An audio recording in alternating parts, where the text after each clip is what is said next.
Hey there, welcome to Broderos.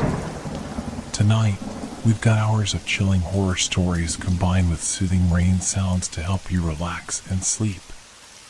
Before you drift off, leave a comment below and let us know where you're listening from and what time it is. And don't forget to hit that like button and subscribe right away. If you end up not enjoying it, you can always take it back later. Get cozy and let the fear take over. Have you ever watched someone vanish before your eyes? Not through some clever illusion, but truly disappear as if they were simply erased? I never believed such things were possible until that evening in Key West. My name is Michael Fletcher, and I was supposed to be the best man at my brother Alex's wedding. The ceremony was planned for sunset at Smathers Beach, a picture-perfect Florida wedding with the gentle waves flapping at the shore and the golden sun melting into the horizon. I arrived early to help with last-minute preparations. The wedding planner, Olivia, was fussing over the flower arrangements adorning the white chairs lined up on the sand. A wooden arch decorated with orchids and sea glass marked where my brother and his fiancée, Rebecca, would exchange their vows. Everything looks amazing, I told Olivia, who responded with a tight smile that didn't reach her eyes. There's something off about the water today, she muttered, glancing toward the ocean. I followed her gaze. The sea appeared calm enough, though perhaps unusually still, like glass rather than water. No waves, just a flat, unnaturally smooth surface stretching to the horizon. And the color seemed wrong somehow, deeper, more intense than the typical turquoise of the Florida Keys. I dismissed the thought. Pre-wedding jitters were affecting us all. The guests began arriving, taking their seats on the beach. Rebecca's parents greeted everyone warmly, but I noticed them exchanging worried glances. My brother and Rebecca had gone to separate beach cabanas to prepare, as tradition dictated. A server passed by with champagne flutes, and I grabbed one to calm my nerves. As I sipped, I caught a whiff of something unusual beneath the salt air, something vaguely metallic. I scanned the gathering crowd, searching for anything out of place, but everything seemed normal except for that persistent smell. Then I heard it, a soft, rhythmic thumping coming from beneath the sand. At first, I thought it might be music from a nearby celebration, but the sound seemed to pulse directly under my feet. When I moved, it followed. When I stopped, it continued. Thump, thump, thump, like a heartbeat beneath the earth. I approached the cabana where Alex was getting ready, planning to share a drink with him before the ceremony. Through the thin fabric walls, I could hear him talking to someone, though he was supposed to be alone. I don't understand, I heard him say, his voice strained. Why now? Why today? I froze, my hand halfway to the door flap. There was no response that I could hear, yet Alex continued as if in conversation. No, that's not possible. We checked everything. I pushed aside the flap and stepped inside. Alex stood alone, facing the small mirror, adjusting his boutonniere. He looked startled when he saw me in the reflection. Who were you talking to? I asked. He turned, confusion flashing across his face. Nobody. Just rehearsing my vows. But his champagne glass was half empty, and there was another full glass on the table beside him. As I pointed this out, he laughed nervously. The server brought an extra. Are the guests all seated? Is it time? Before I could answer, a strange vibration shook the ground beneath us. The champagne in our glasses rippled, forming perfect concentric circles. Did you feel that? I asked. Alex's face paled. We should get out there. Rebecca must be waiting. As we stepped outside, the sun was just touching the horizon, painting everything in a blood orange glow. The guests had all taken their seats, and the string quartet was playing a gentle melody that somehow sounded distorted in the still air. I took my place at the altar, watching as Alex positioned himself under the arch. His eyes kept darting toward the water, and I noticed beads of sweat on his forehead despite the cooling evening air. The music changed, signaling Rebecca's entrance. Everyone turned, but the bride's cabana remained closed. Seconds stretched into minutes. The officiant cleared her throat awkwardly. Finally, Rebecca's mother went to check on her. When she pulled back the cabana flap, she let out a strangled cry that silenced the music and caused every head to turn. The cabana was empty. My brother's face drained of all color. Without a word, he sprinted toward Rebecca's cabana, pushing past her mother to look inside. Then he bolted straight toward the water's edge, calling Rebecca's name. I ran after him, reaching the shore just as the sun disappeared below the horizon. That's when I saw it, 2 champagne glasses sitting side by side on the sand at the water's edge, both half empty, with no footprints leading away. And in the distance, where the darkening sky met the unnaturally still ocean, I thought I saw 2 figures standing on the surface of the water, hand in hand, facing away from the shore. But in the blink of an eye, they were gone, and I was left wondering if they had ever been there at all. "Alex!" I shouted, watching my brother wade into the water up to his knees. "Alex, stop!" The wedding guests had risen from their chairs, a collective murmur of confusion spreading through the crowd. Rebecca's father joined me at the shoreline, his face twisted with worry. "What's happening?" he demanded, grabbing my arm. "Where's my daughter?" I had no answer. The 2 champagne glasses sat undisturbed on the sand, the liquid inside them still bubbling slightly. I noticed something odd. Despite the evening breeze, the surface of the champagne remained perfectly still, reflecting the darkening sky like tiny mirrors. "They were just here," I said, pointing to the glasses. "But there are no footprints leading away." Alex turned back toward us, water dripping from his tuxedo pants. His eyes held a vacant look that chilled me more than the cooling evening air. "She was calling me," he said flatly. "From the water." Rebecca's mother rushed forward. "What do you mean, calling you?" "Alex, where's she?" But my brother only stared past us, toward the ocean. The water around his legs seemed to cling to him unnaturally, like syrup rather than seawater. I noticed Detective Julia Ramirez, one of Rebecca's cousins, already on her phone, calling it in. Within 20 minutes, the beach wedding had transformed into a crime scene. Floodlights illuminated the shore, and yellow tape cordoned off the area where the champagne glasses had been found.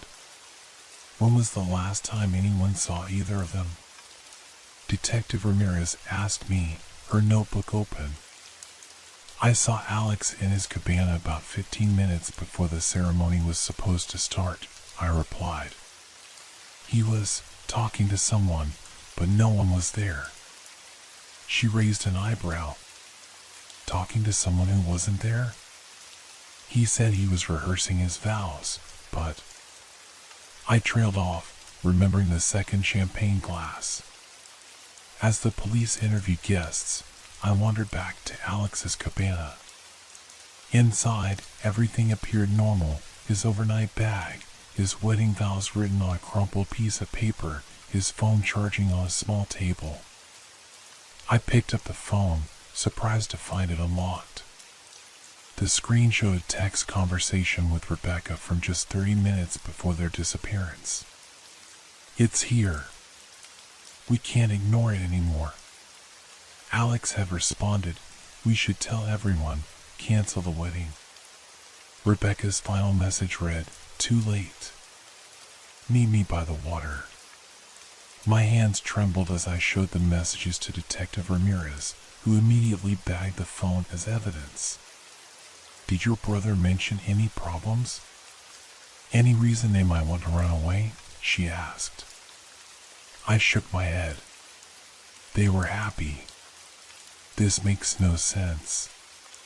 As the night deepened, most guests were sent home after giving statements. A search party with flashlights combed the beach in both directions while Coast Guard boats scanned the water. I remained behind, sitting on the sand near where the champagne glasses had been found, now marked by small evidence flags.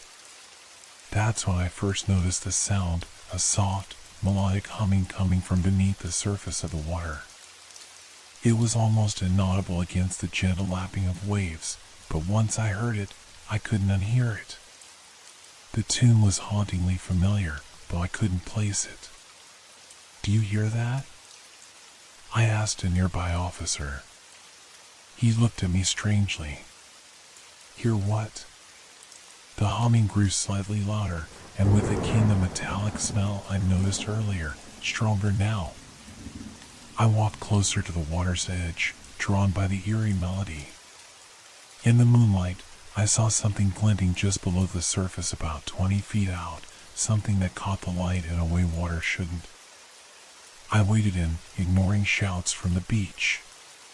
The water felt wrong against my skin, too thick, too warm, almost viscous. Just before the water reached my waist, my foot struck something solid. Reaching down, my fingers closed around a small object buried in the sand underwater.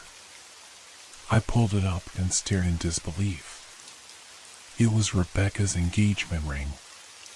As I turned to show my discovery to the officers on shore, something brushed against my legs beneath the water, something that felt distinctly like fingers grasping at my ankles. I jerked back, nearly losing my balance. Michael, get out of there now! Detective Ramirez called. As I splashed back toward the beach, I glanced over my shoulder. For just a moment, I thought I saw two heads break the surface of the water far out beyond where the search boats were looking, one with Rebecca's long hair, the other unmistakably my brother's silhouette. They seemed to be looking directly at me before they slowly sank beneath the surface again. By the time I reached the shore, they were gone, and I was left clutching Rebecca's ring, wondering if my eyes had deceived me. I found this underwater, I said, handing the ring to Detective Ramirez with trembling fingers. And I think I saw them. She examined the ring under her flashlight. This is definitely Rebecca's. But Michael, we have boats out there with spotlights.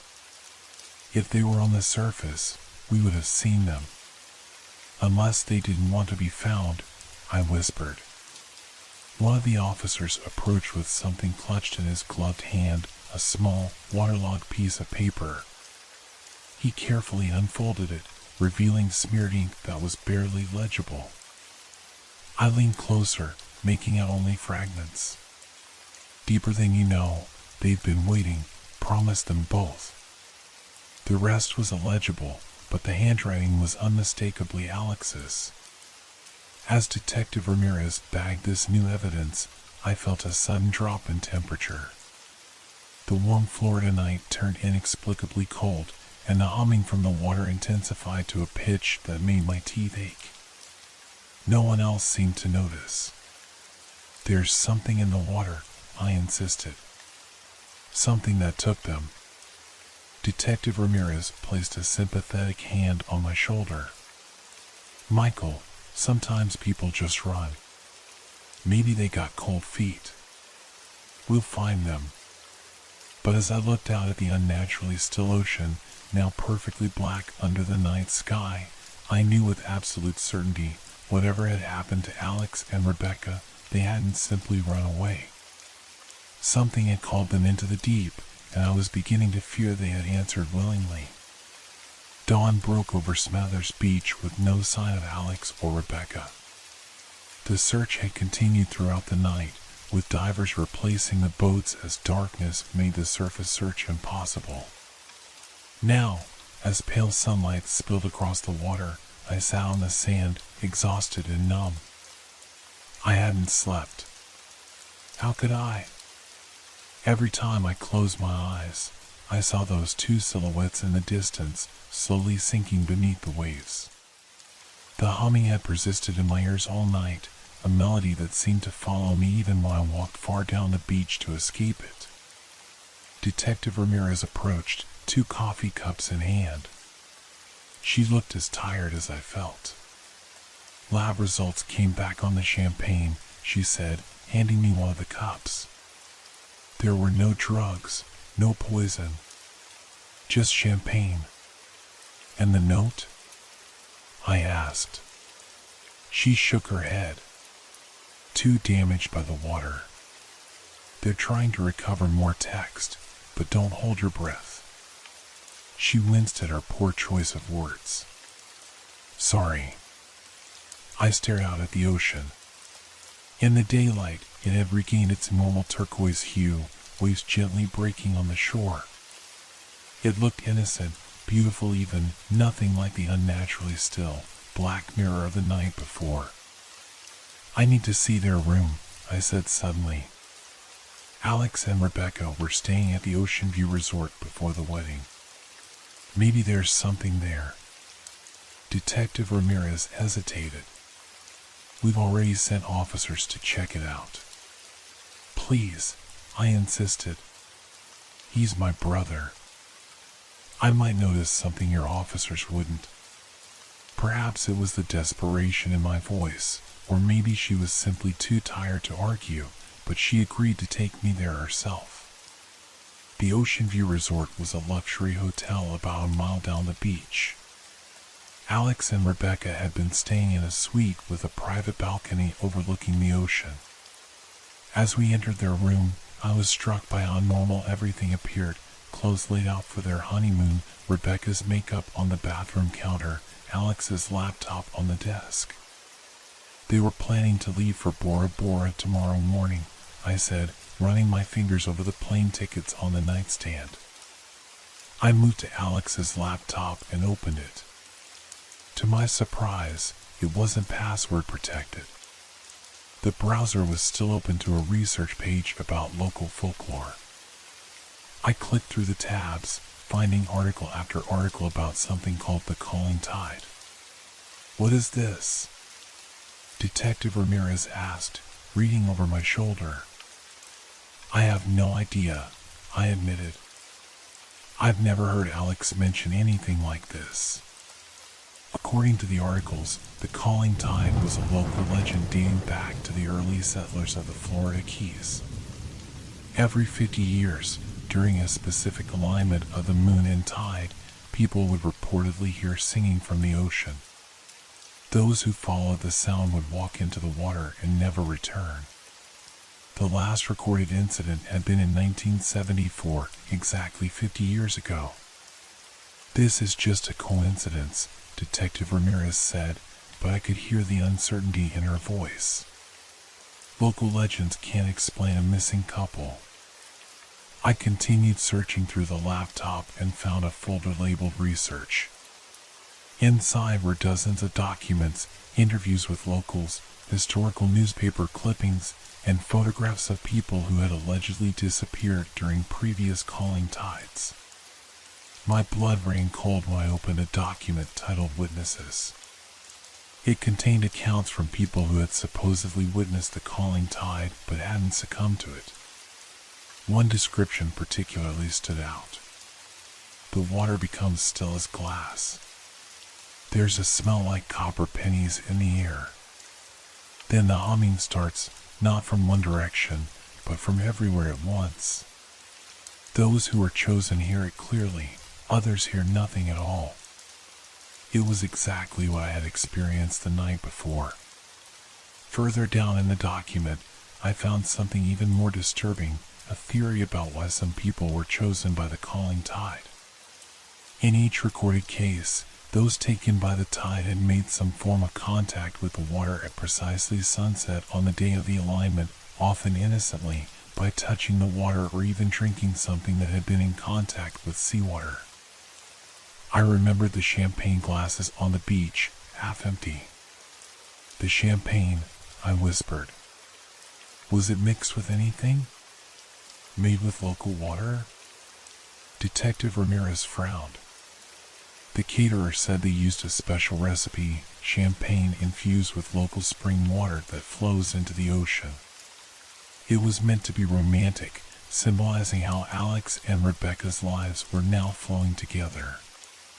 The final document in the folder was a journal entry dated just 3 days ago, written by Alex. Rebecca found something in the water yesterday while swimming, a small, iridescent stone that seemed to pulse with an inner light. Since touching it, she's been hearing things, seeing things. I thought she was imagining it until I held the stone myself. Now I hear it too, a melody calling from the deep. We've both been dreaming of the same place, a city beneath the waves where everything is peaceful. If the legends are true, tomorrow's tide will open the way. Part of me is terrified, but another part feels like we're being offered a gift. Rebecca says we should embrace it. What if this is our true destiny? My hands shook as I closed the laptop. They knew, I said hoarsely. They knew something was going to happen. This is still not evidence of anything except that your brother was researching local legends, Detective Ramirez said, but her professional demeanor had cracked slightly. Where would this stone be? We searched the room thoroughly, but found nothing resembling the iridescent stone Alex had described. As we prepared to leave, I noticed something on the balcony, a small glass jar filled with seawater, with something glimmering at the bottom. Detective Ramirez pulled on latex gloves before carefully opening the jar. Using tweezers, she lifted out a stone about the size of a quarter.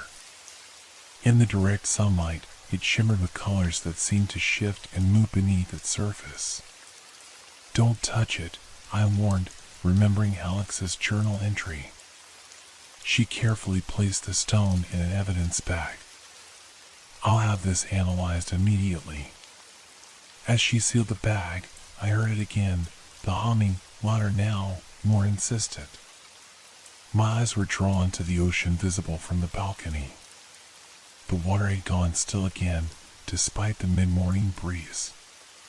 Do you hear that? I asked. Detective Ramirez looked concerned. Hear what, Michael?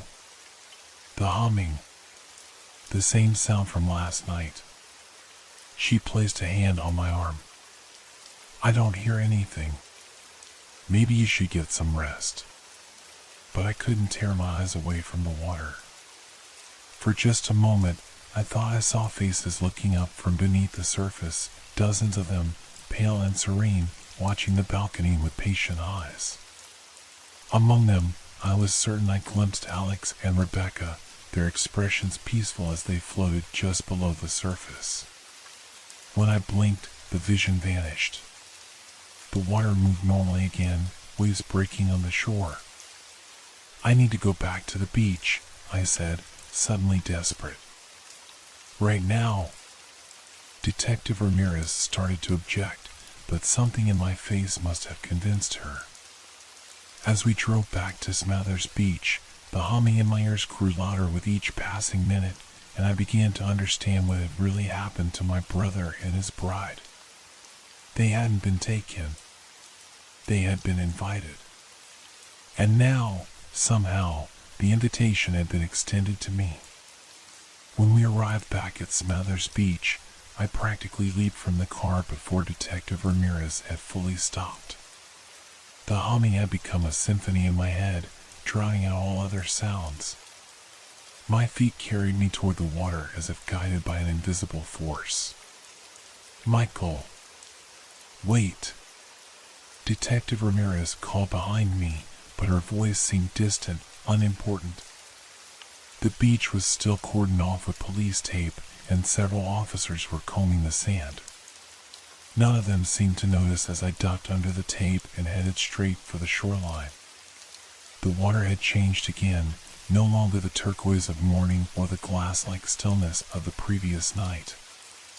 Now it shimmered with an iridescent quality, like oil on water, colors shifting and swirling in patterns that made my eyes hurt if I looked too long. As I approached the water's edge, the humming resolved itself into a melody hauntingly beautiful, unlike anything I'd ever heard. And beneath it, I began to distinguish words, though not in any language I recognized. Yet somehow, I understood. Come home. You belong beneath. We've been waiting. My feet touched the water, and an electric shock seemed to travel up my legs. The sensation wasn't painful, quite the opposite. It felt like reconnecting with a part of myself I hadn't known was missing. The water swirled around my ankles, caressing my skin with an almost sentient touch. Michael! Stop! Detective Ramirez grabbed my arm, pulling me backward with surprising strength. The contact broke whatever spell had fallen over me, and I stumbled back onto dry sand, gasping as if I'd been underwater. What are you doing? She demanded, her face a mask of concern and suspicion. I blinked, trying to clear my head. The humming receded slightly, though it didn't disappear entirely. I can hear them, I said. They're calling from the water. Detective Ramirez's expression softened from anger to worry. You haven't slept in over 24 hours. You're grieving. Your mind is playing tricks. No. I interrupted, pointing to the water. Look. Where my feet had touched the ocean, the water was changing, a perfect circle of stillness about 6 feet in diameter, while the surrounding waves continued to move normally. Within this circle, the water began to glow with a soft, pulsing light that matched the rhythm of the humming in my head. Detective Ramirez's mouth fell open. What the hell? One of the nearby officers noticed the phenomenon and called out to his colleagues. Within moments, a half-dozen police officers had gathered at a safe distance, staring at the glowing circle of water.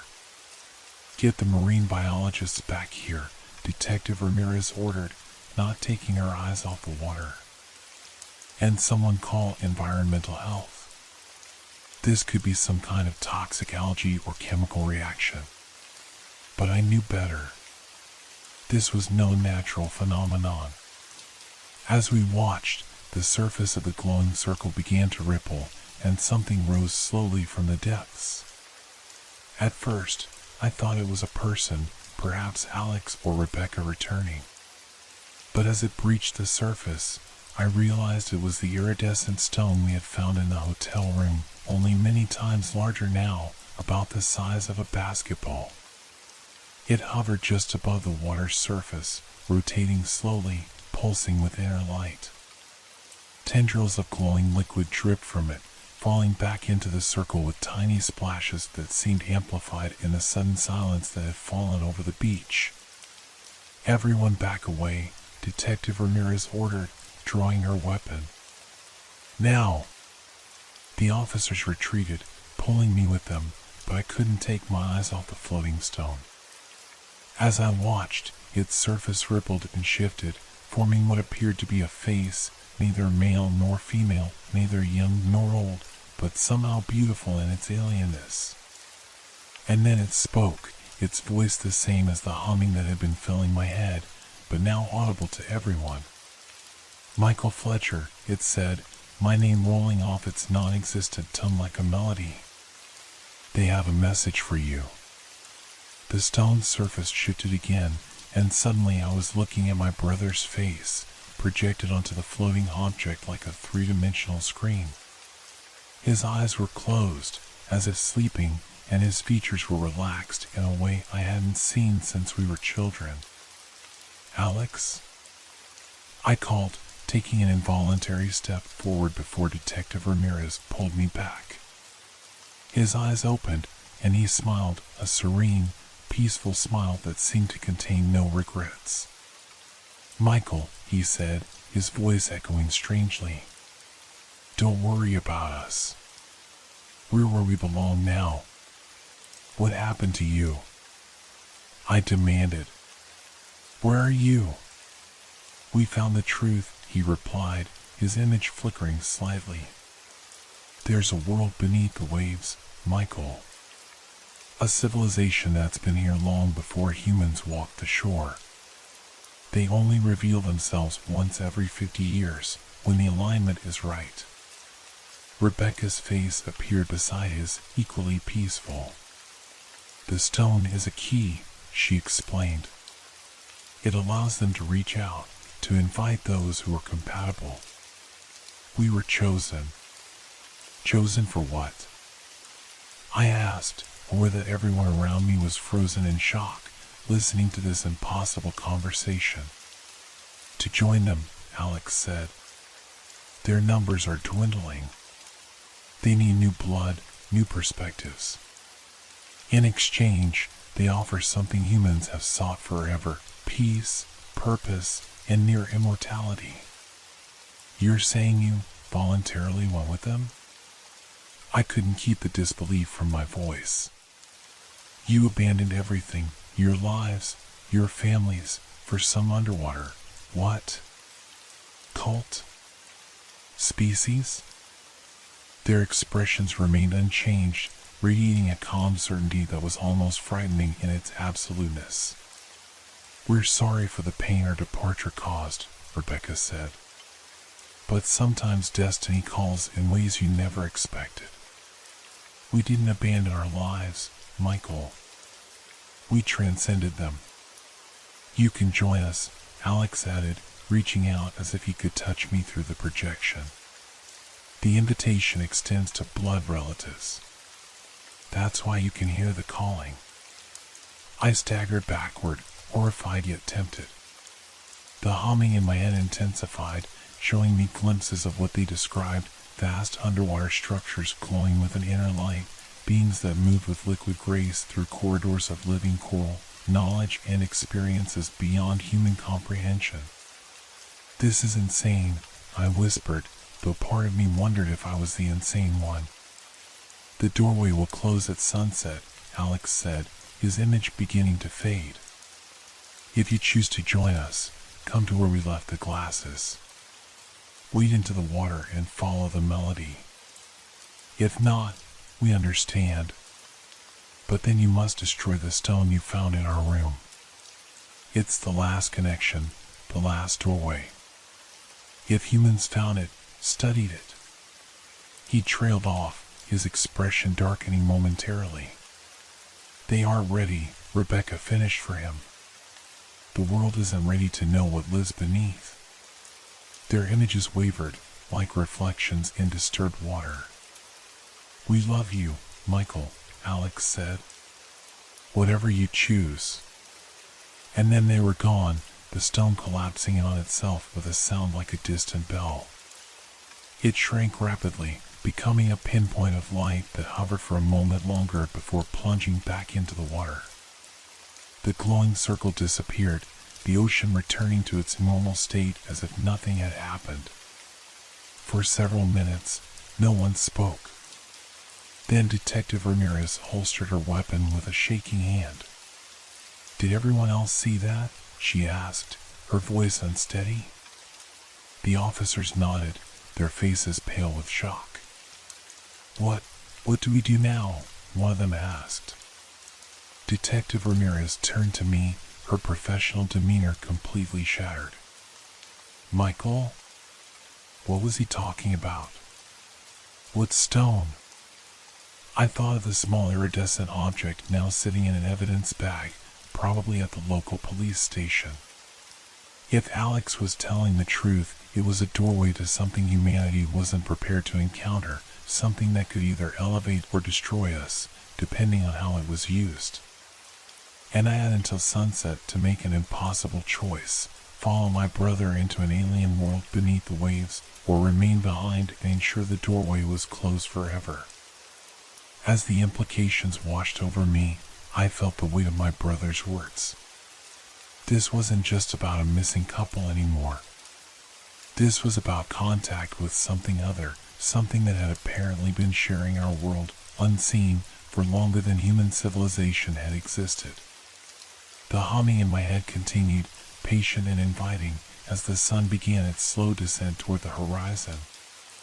The evidence bag containing the iridescent stone sat on the table between us in the small interview room at the Key West Police Department. Detective Ramirez had insisted we bring it here, away from the beach, as if distance might somehow diminish its power. The stone pulsed faintly even through the plastic, casting shifting patterns of light across our faces. The police station hummed with frantic activity. Officers who had witnessed the appearance of the giant stone were being debriefed. Calls were being made to government agencies. I heard fragments of conversations about the EPA, the Coast Guard, even NASA. In the chaos, Detective Ramirez had sequestered me and the stone in this quiet room, unsure what to do next. "If what your brother said is true," she said, staring at the stone as if it might leap at her, "then this is beyond any of us. This is a first contact situation. Or the discovery of something that's been here all along," I corrected. The humming in my head had become a constant companion, though more distant now that we were away from the ocean. It was like music playing in another room, present but not overwhelming.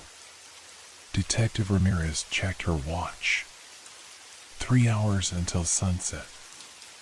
We both knew what that meant. 3 hours until I had to make my choice. "I need to see the water where they disappeared again," I said. She hesitated. "Michael, I'm not sure that's wise. What if it influences you?" "It's already influencing me," I admitted, gesturing to my head. "The melody hasn't stopped. But I need to see it.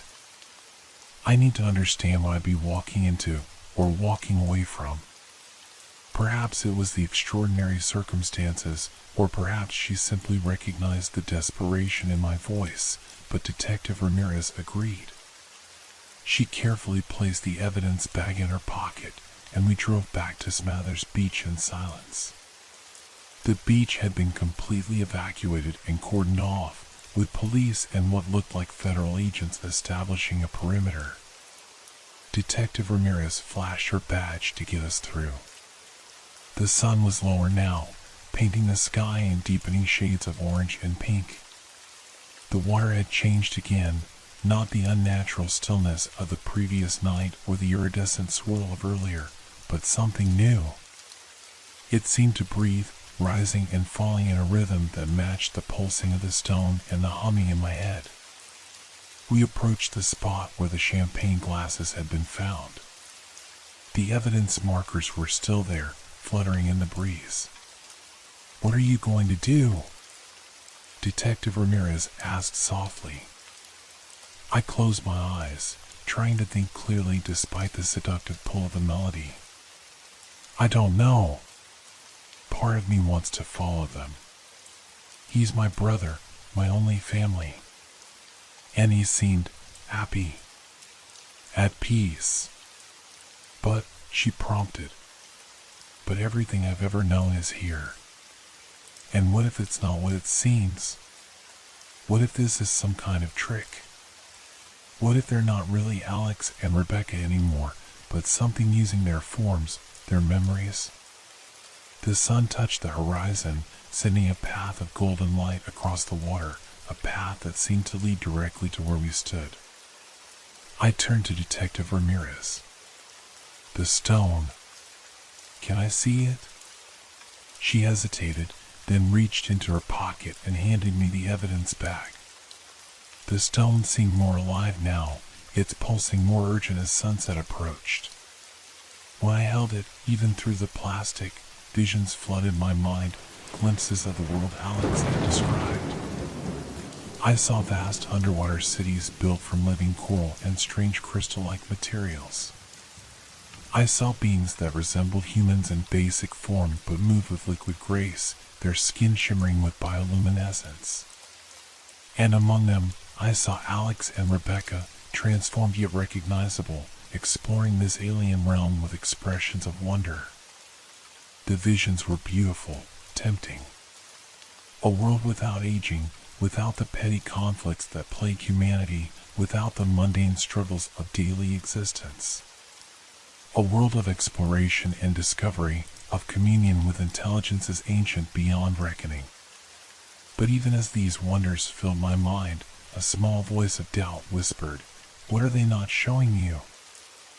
I opened my eyes, the visions receding. Detective Ramirez watched me with concern. "Did you see something?" she asked. "Everything," I whispered. "And nothing. They're showing me what they want me to see." I stepped closer to the water, the evidence bag still clutched in my hand. The humming rose to a crescendo, the melody now so beautiful it brought tears to my eyes.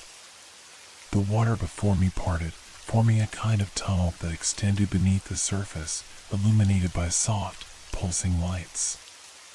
At its distant end, I could make out two figures waiting, Alex and Rebecca, their hands extended toward me in welcome. One step. That's all it would take.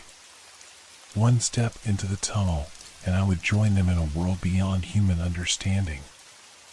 I turned back to Detective Ramirez, whose face showed a mixture of fear and awe as she beheld the tunnel. "If I go," I said, "the connection closes. The stone becomes inert." "That's what Alex said." "And if you don't, then we need to destroy it. Completely." I looked down at the stone in my hand. This is a doorway between worlds. If the wrong people got hold of it, tried to exploit it, or the beings on the other side. I didn't need to finish the thought. We both understood the implications, the panic, the potential weaponization, the desperate grab for alien technology. The sun was halfway below the horizon now. The tunnel and the water pulsed invitingly. In that moment, I thought of everything I would be leaving behind, my life, my friends, my future, and everything I would be embracing, an alien existence, immortality perhaps, and reunion with my brother. I made my decision. Stepping back from the water's edge, I turned to Detective Ramirez and placed the evidence bag in her hands. "I'm staying," I said, my voice steady despite the ache in my chest. "This isn't my path." The tunnel began to close, the water flowing back into the space it had vacated. In the final moment before it disappeared completely, I caught one last glimpse of Alex and Rebecca. They didn't look disappointed or angry. They simply smiled and nodded, as if they understood and accepted my choice. Then the water closed over them, and they were gone. The sun slipped lower, half submerged in the horizon now. The humming in my head began to fade, like a radio losing its signal. "We need to destroy it," I said urgently, gesturing to the stone in the evidence bag. "Now, before sunset is complete." Detective Ramirez looked uncertain. "How? We can't just smash it here." I scanned the beach, my eyes landing on a small fire pit where beach parties were permitted. "Fire," I said. "Alex once told me that certain crystalline structures break down completely under extreme heat." We hurried to the fire pit. Detective Ramirez called to some of the officers, who quickly gathered driftwood and built a fire. As the flames grew, I carefully removed the stone from the evidence bag. It felt heavier than it should, warm against my palm. The humming searched one last time, almost pleading. For a moment, I hesitated. Was I making the right choice? Was I closing the door on something wondrous? But then I thought of what Alex had said, "The world isn't ready." And I knew he was right. Whatever dwelled beneath the waves had existed in secret for millennia. Humanity needed more time to evolve, to mature, before such a revelation. "Goodbye, Alex," I whispered, and cast the stone into the heart of the fire. For a moment, nothing happened. Then the stone began to glow brighter, its pulsing accelerating until it was a continuous light. Cracks appeared on its surface, leaking radiance like a miniature sun. Everyone shielded their eyes as the light intensified to an almost unbearable brilliance.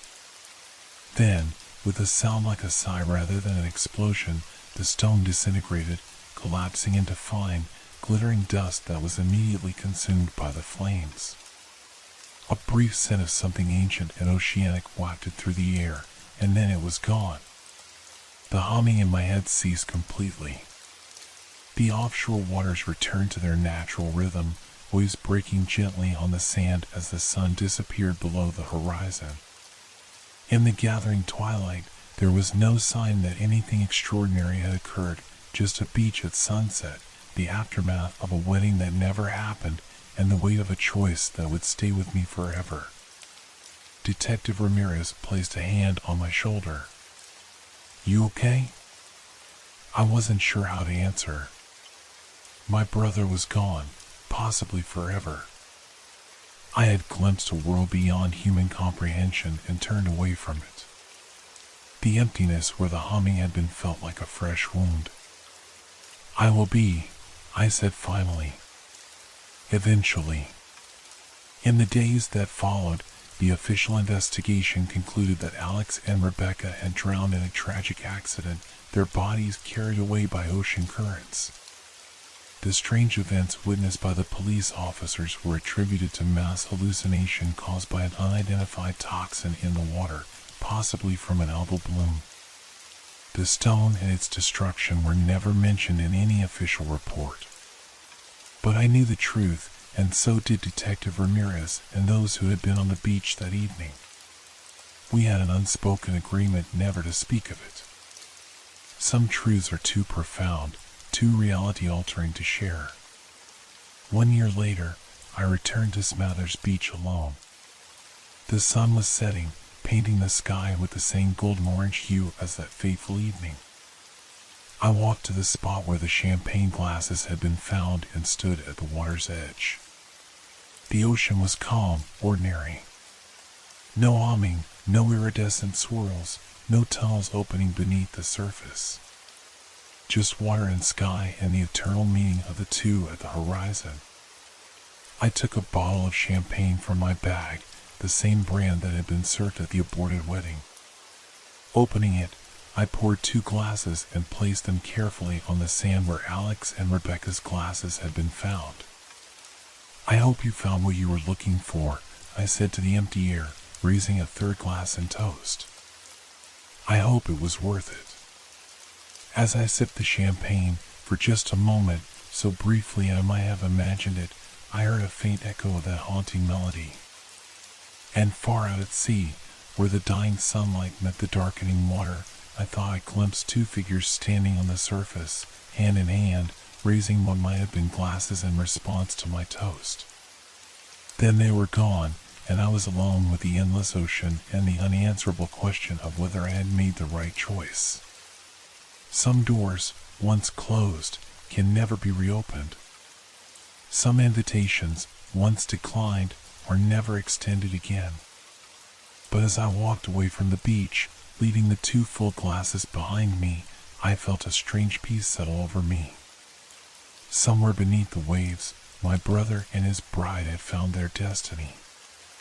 And here, above the surface, I would continue to find mine.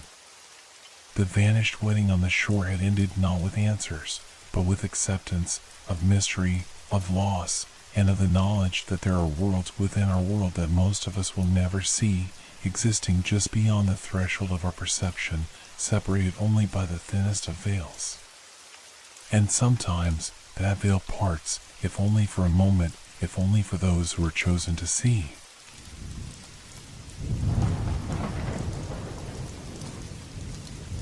Can stone remember the touch of its sculptor? The first time I noticed something was wrong with the statue was 3 weeks into my job as night watchman at the Harrington Architectural Garden. The statue, a life-size marble woman in flowing robes, her face frozen in eternal serenity, wasn't where it should have been.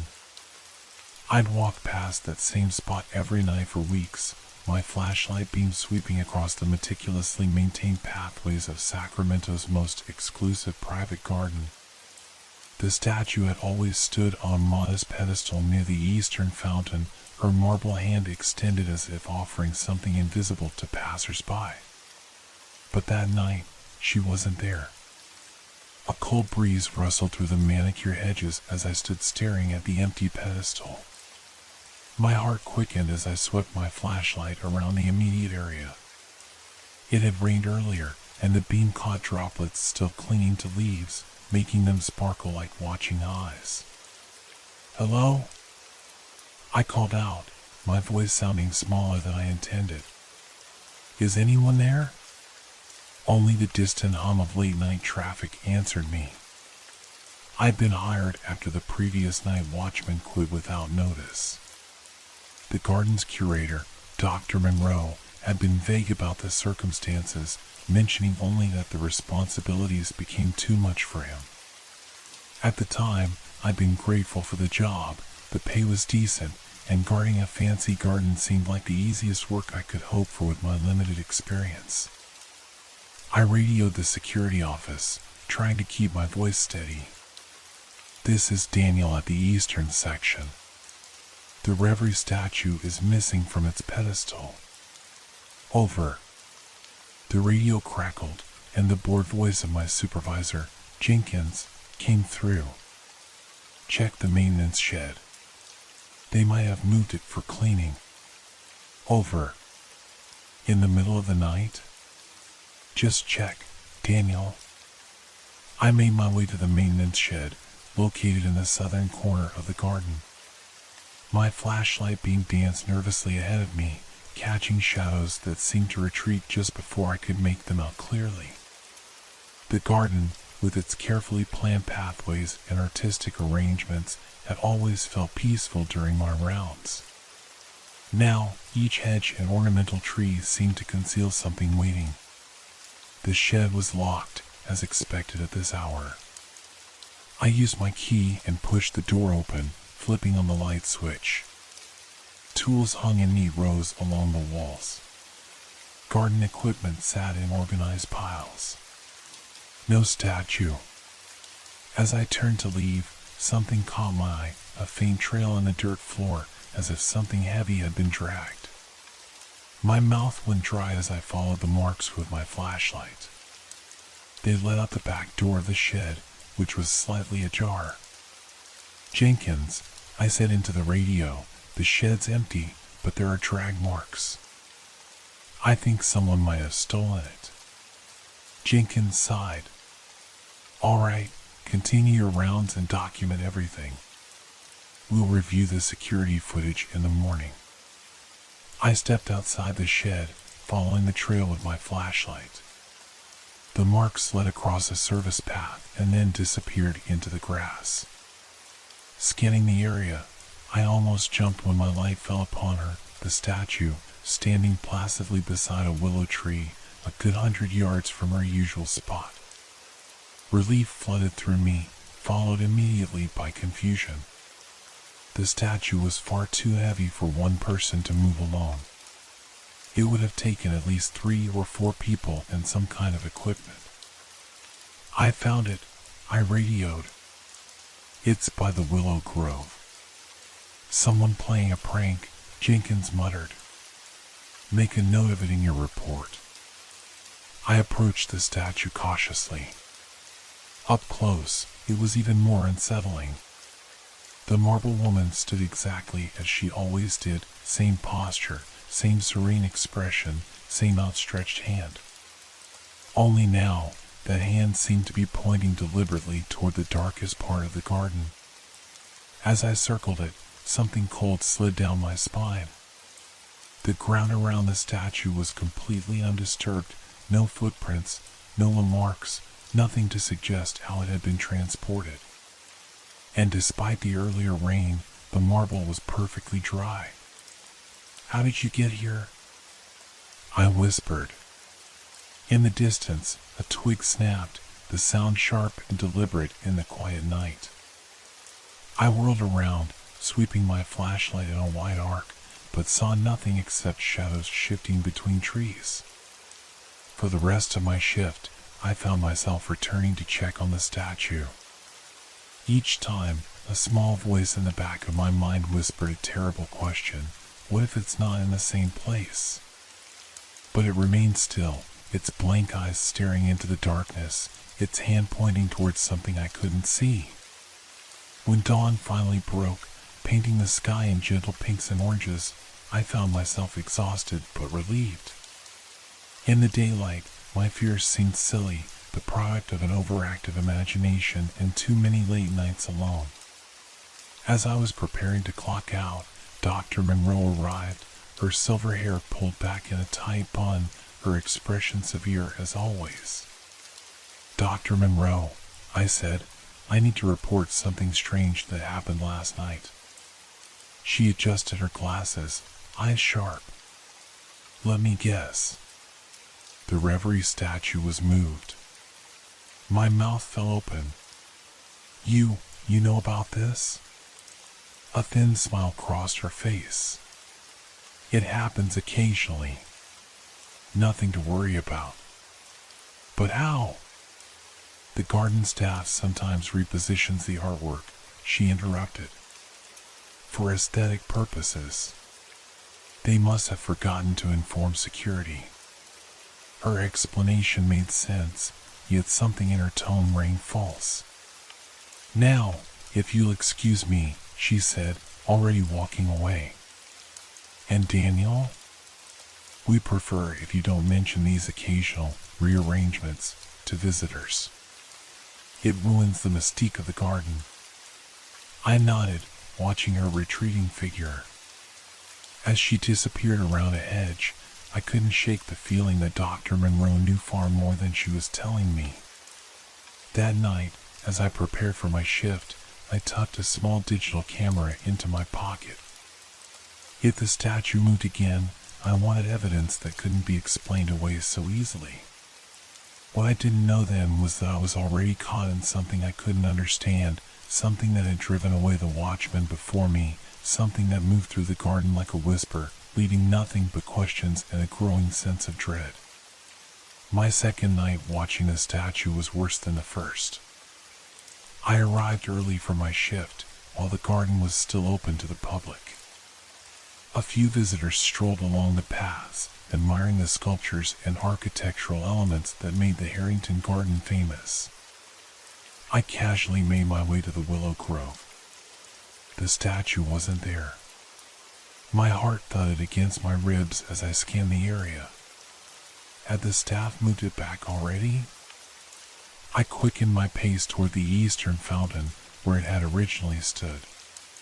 There she was, back on her pedestal, marble robes flowing, hand extended in that familiar gesture, as if she'd never left. An elderly couple walked past, the woman pointing appreciatively at the statue. "She's so lifelike," the woman said. "Almost like she could step down and walk among us." I shivered despite the warm evening air. When my shift officially began and the garden closed to visitors, I positioned myself on a bench with a clear view of the statue. The digital camera sat heavy in my pocket. The night was still, the air thick with the scent of jasmine and something else, something metallic, like the taste of pennies on the tongue. Hours passed. Occasionally, I'd patrol other sections of the garden as required, but I always hurried back, half expecting the statue to be gone. Each time, it remained in place, ghostly white under the moonlight. Around 2 in the morning, fog began rolling in from the nearby American River, wrapping the garden in a gauzy shroud. The temperature dropped, and sounds became muffled. The statue grew less distinct, fading in and out of visibility as the fog swirled. I blinked, fighting fatigue. My eyes burned, and I realized I'd been staring too long without blinking. When I opened them again, something had changed. The statue's head was turned slightly to the left. I froze, convinced I was mistaken. It had to be a trick of the fog, the changing light, my tired eyes. I raised the camera with trembling hands and took a picture. The flash momentarily illuminated the area, but when I checked the screen, the image was oddly blurred. I looked up. The statue's position had definitely changed, its outstretched hand now pointing toward the maze at the center of the garden. My radio crackled, making me jump. "Daniel, report your position." Jenkins's voice was flat, expectant. I hesitated, then responded, "Eastern Fountain, all clear." I couldn't bring myself to tell him what I was seeing. He'd dismiss it, maybe even report me for playing pranks. Or worse, he'd believe me, and I'd be fired for getting involved in whatever strange secret the garden was keeping. A soft grinding sound caught my attention, like stone scraping against stone. I snapped my head up. The statue was gone. My flashlight beam darted frantically around the area. The pedestal stood empty, its surface smooth and undisturbed. The fog swirled thicker now, reducing visibility to mere feet in front of me. "Daniel." The voice came through my radio again, but it wasn't Jenkins this time. The voice was softer, female, Dr. Monroe. "Why, yes?" I answered, trying to keep the panic from my voice. "I'm in my office reviewing the security feed. Why are you standing in one place for so long?" My throat constricted. I thought I saw something suspicious. A pause, then, "Don't follow the statue, Daniel." The radio went dead. I stared at it in disbelief, pressing the call button repeatedly. "Dr. Monroe? What do you mean? Dr. Monroe?" Only static answered me. The grinding sound came again, now from the direction of the maze. Against every instinct screaming at me to run, I moved toward it, flashlight beam cutting weakly through the fog. The entrance to the maze loomed before me, a tall arch of precisely trimmed hedges. Inside, the paths twisted and turned, creating a complex labyrinth that was challenging even in daylight. At night, in fog, it was a nightmare. My flashlight caught something white moving around a corner, a glimpse of flowing robes. "Hello?" I called out, my voice sounding strangely dampened in the fog. "Is someone there?" The only response was another scraping sound, farther inside the maze. I should have called for backup. I should have waited until morning. I should have done anything except what I did, step into the maze, following the sound. The hedges seemed to close in behind me as I navigated the twisting paths. The fog was so thick now that I could barely see 3 feet ahead. Sounds came from all directions, scraping, rustling, and once, what might have been footsteps. I took picture after picture, the flash momentarily illuminating my surroundings before darkness swallowed everything again. Each photo on the camera's screen showed only fog and blurred hedge walls.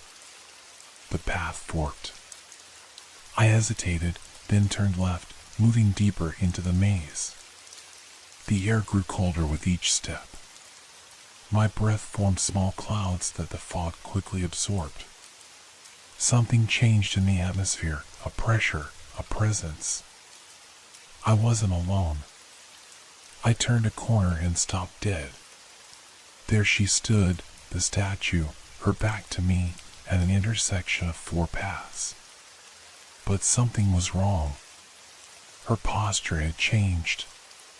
The serene, graceful pose was gone.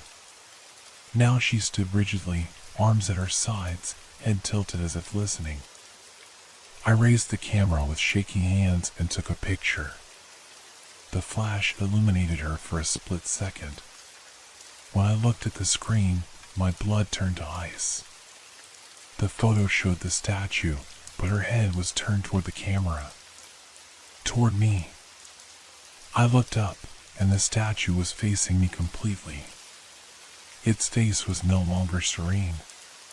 The marble features had contorted into an expression of hunger, the mouth opened slightly to reveal teeth too sharp for a human mouth.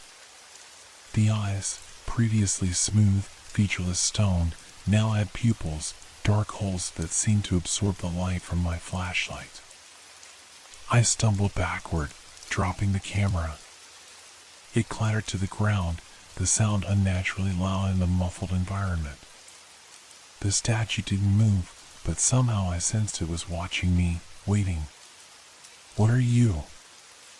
I whispered. My radio crackled again. This time, no voice came through, just a sound like stone grinding against stone, amplified and distorted by the speaker. I turned and ran, no longer caring which path I took, only wanting to put distance between myself and that thing. The fog seemed to thicken around me deliberately, edges looming out of nowhere, forcing me to twist and turn until I had no idea which direction I was heading. I fell twice, scrambling back to my feet, certain that if I looked back, I would see the statue right behind me, those hollow eyes staring, that too wide mouth opening. After what felt like hours, but was probably only minutes, I burst out of the maze, gasping for breath. I bent over, hands on my knees, gulping air. When I straightened, Dr. Monroe was standing in front of me, her face expressionless in the dim light. "I told you not to follow it," she said simply. I tried to speak, but my voice failed me. "Go home, Daniel," she continued. "Your shift is over for tonight. We'll talk tomorrow." The statue, I finally managed to choke out. It changed. Its face. "Go home," she repeated, her voice firmer now. "And leave the camera." I hadn't realized I was still clutching it in my hand. I looked down at it, then back at her. "The photos," I said.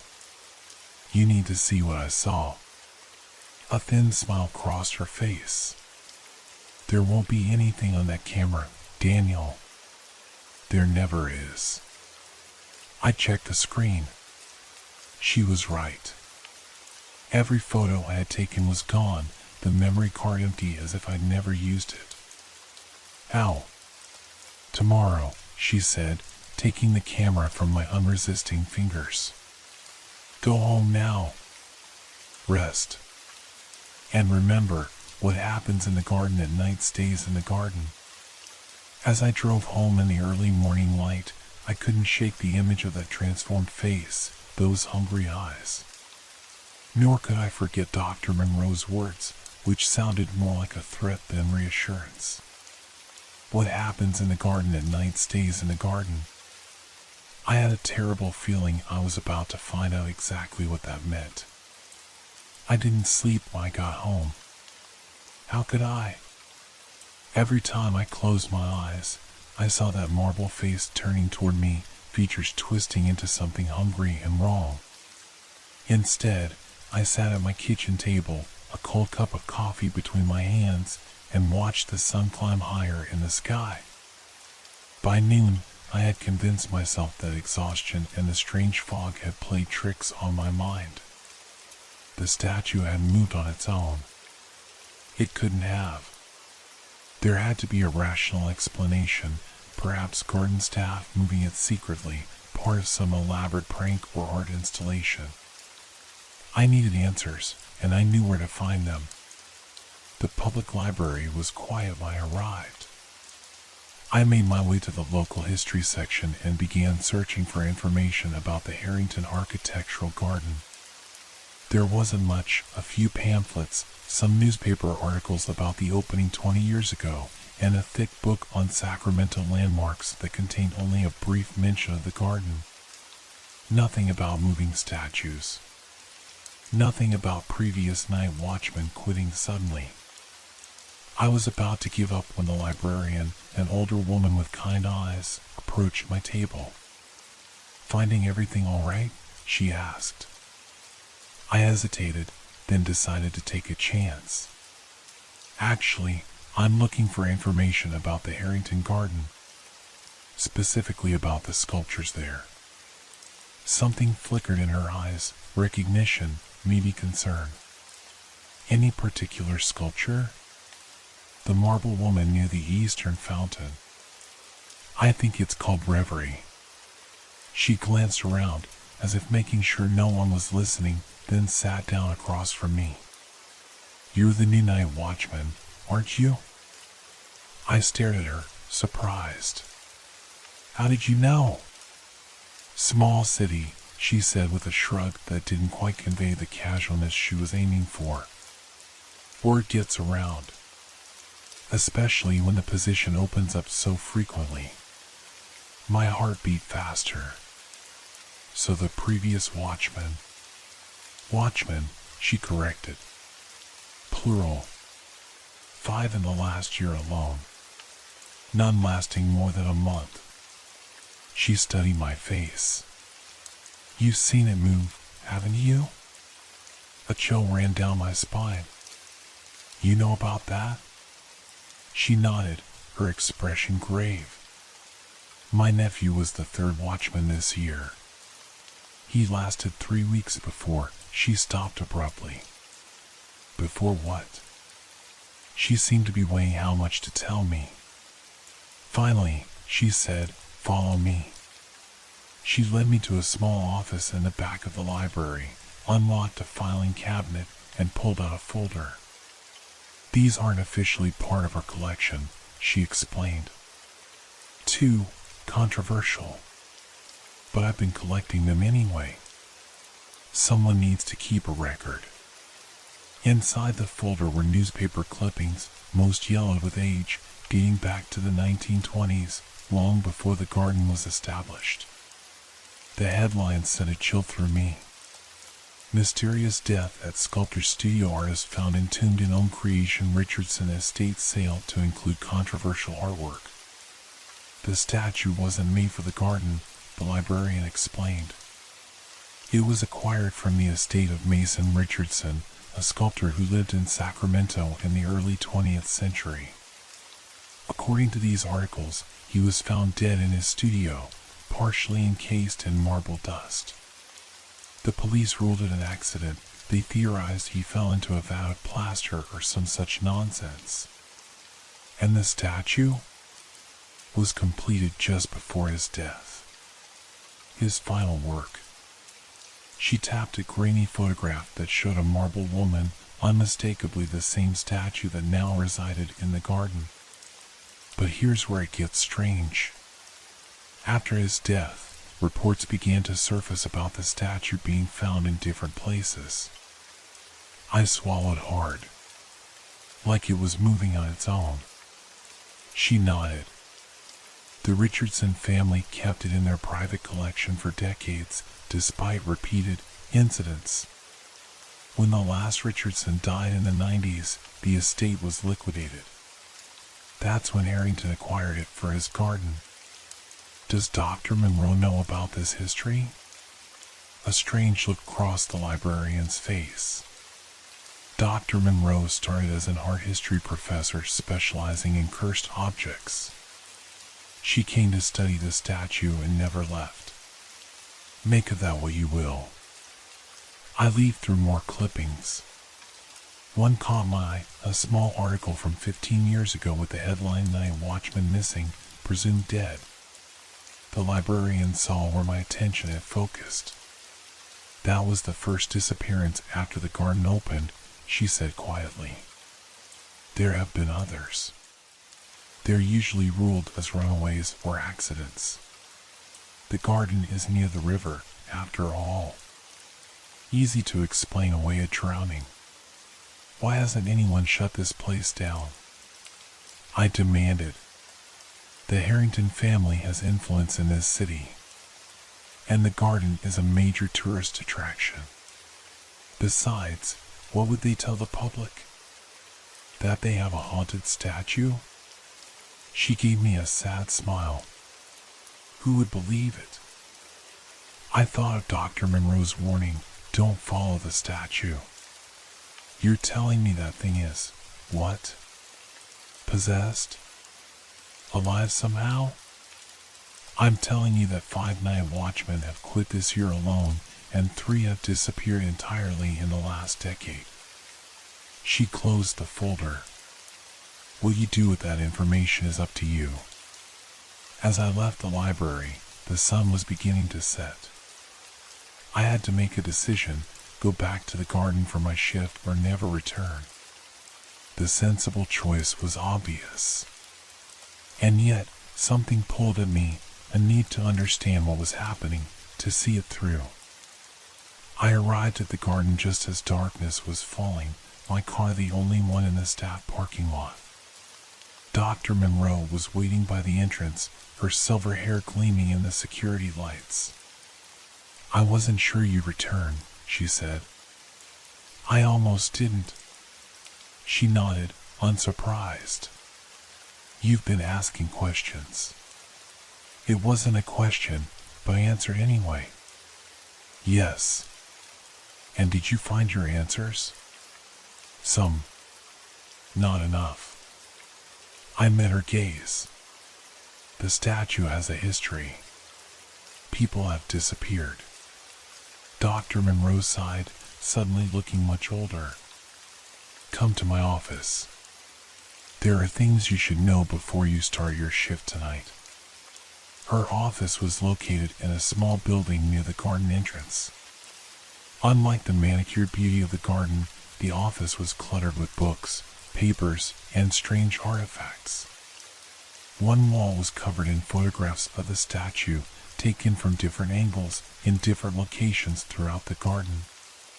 You were right to be afraid, she said, settling behind her desk. The Reverie statue is not what it appears to be. What is it, then? She was quiet for a moment, organizing her thoughts. Have you ever heard of an anima lapidus? A stone soul? I shook my head. It's an old concept. The idea that an artist might pour so much of themselves into their work that a piece of their soul transfers into it.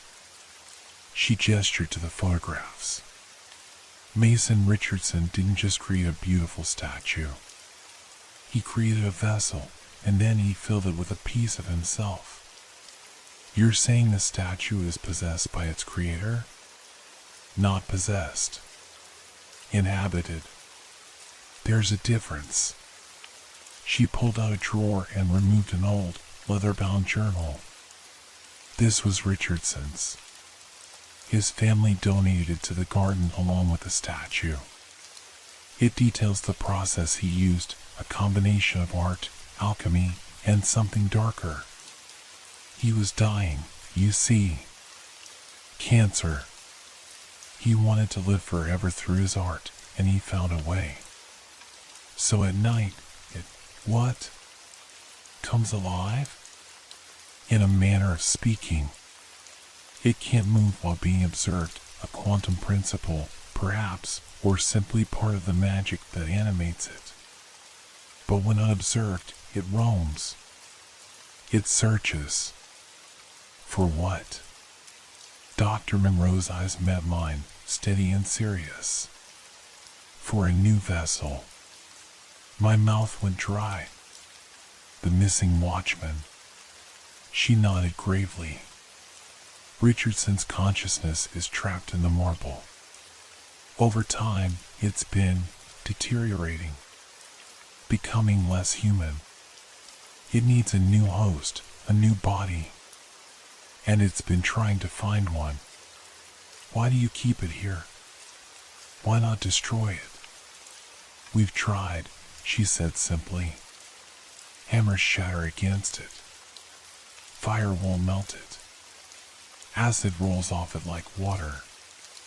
And those who try too hard to damage it. She trailed off. End up missing. I finished for her.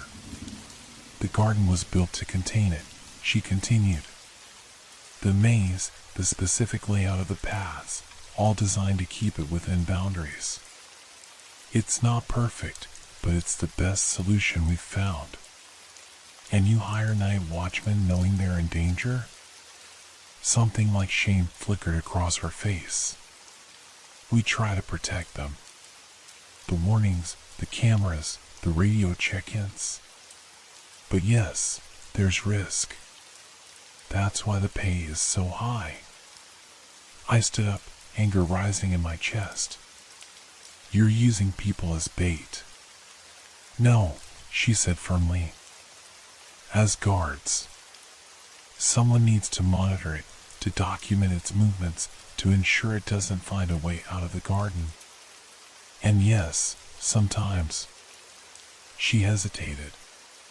Sometimes it finds a victim despite our precautions. Like the previous watchman who quit suddenly. Dr. Monroe's expression darkened. Oliver didn't quit. He disappeared during his shift 3 weeks ago. The official report says he abandoned his post, but his car was still in the parking lot.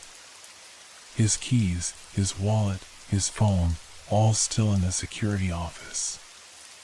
A cold weight settled in my stomach. And you didn't think to mention this when you hired me? Would you have taken the job if I had? She had me there. Listen carefully, Daniel, she said, leaning forward. The statue will be active tonight. There's a pattern to its movements, more aggressive around the full moon, which is tonight. If you insist on completing your shift, there are rules you must follow. She outlined them for me. Never lose sight of the statue once I've spotted it. Never follow it into enclosed spaces. Always keep my radio on. And most importantly, if I hear a voice calling my name, any voice other than hers or Jenkins, ignore it. As I left her office, the garden loomed before me, dark and silent. The full moon cast everything in silver light, creating deep shadows between the edges and sculptures. Somewhere in that carefully designed landscape waited a thing that was once a man and was now marble and malice. And I was walking straight toward it. The garden at night was transformed. What had seemed elegant and peaceful in daylight now felt like a labyrinth designed to disorient and entrap. Shadows deepened between the hedges, and the moon cast everything in a ghostly light that made even familiar objects seem alien. I began my shift with a racing heart, following the usual patrol route, but with one crucial difference. I deliberately avoided the eastern fountain where the statue should have been. Part of me wanted to confirm that it was already gone, moved by whatever unnatural force animated it. Another part feared what I might see if I looked directly at it, that twisted, hungry expression from the maze. The radio at my hip buzzed. Daniel, this is Dr. Monroe. Have you started your rounds? I pressed the talk button. Yes. Currently near the west entrance. Good. Jenkins called in sick tonight. It's just you and me monitoring the feeds. My grip tightened on the flashlight. One less person to help if things went wrong. I want you to check the statue's pedestal, she continued. Confirm its status. Copy that, I responded, though every instinct screamed against it. I made my way toward the eastern section, moving slowly, scanning the shadows with my flashlight. The garden seemed unnaturally quiet, no insects chirping, no rustling leaves despite the slight breeze. Just the sound of my footsteps and my increasingly shallow breathing. As I approached the fountain, I kept my eyes down, focusing on the path. Only when I reached the spot did I force myself to look up. The pedestal was empty. I wasn't surprised, but a fresh wave of fear washed over me anyway. Statue is not at its designated location, I reported into the radio. Acknowledged, came Dr. Monroe's calm voice. Maintain visual sweeps of all sections. Report any sightings immediately. For the next hour, I patrolled systematically, tensing at every shadow and sound. The statue was nowhere to be found, not in the open areas, not among the architectural displays, not by any of the fountains or benches. Then I heard it, a faint grinding sound, like stone sliding across stone. It came from the direction of the Japanese rock garden, a minimalist space with carefully arranged boulders and raked gravel. Potential movement in the rock garden, I whispered into the radio. Approach with caution, Dr. Monroe responded. Remember, maintain visual contact once established. I moved toward the sound, flashlight beam dancing ahead of me. The rock garden was bordered by low bamboo fencing, with a single entrance through a traditional wooden gate. Inside, the white gravel seemed to glow in the moonlight. At first, I saw nothing unusual, just the artfully placed rocks and a few carefully pruned bonsai trees. Then my light caught something white among the larger boulders. There she stood, the Reverie statue, positioned as if she were simply another element of the garden's design. Her pose was the familiar one, flowing robes, serene expression, hand extended. But she was facing away from the entrance, toward the far corner of the garden where the bamboo grew thickest. Visual contact established, I reported, my voice barely above a whisper. Rock garden, north side. Do not approach closer than 10 feet, came the immediate response. And do not take your eyes off it. I stood frozen at the entrance, my flashlight fixed on the statue's back. Minutes ticked by. The only sound was my own breathing and the occasional static from the radio. Then, without warning, the radio emitted a burst of noise, not static, but that same grinding sound I'd heard earlier, amplified and distorted through the speaker. I fumbled with the volume, trying to lower it, momentarily glancing down. When I looked up again, the statue had turned to face me. My heart nearly stopped. It hadn't moved completely, it was still in the same spot, but now it was oriented toward the entrance where I stood. Its face was still serene, still perfect in its marble beauty. But the hand that had been extended forward was now pointing directly at me. It changed position, I stammered into the radio. Just now. When I looked away for a second. Stay calm, Dr. Monroe's voice had an edge now. Back away slowly. Don't run. Don't turn your back on it. I began to retreat, one careful step at a time, my eyes locked on the statue. It remained motionless, that finger pointing accusingly at me, its blank eyes seeming to follow my movement. As I reached the path outside the rock garden, something caught my attention, a flicker of movement in my peripheral vision. I almost turned to look, then remembered Dr. Monroe's warning. Keep eyes on the statue at all times once seen. I think there's something else here, I whispered.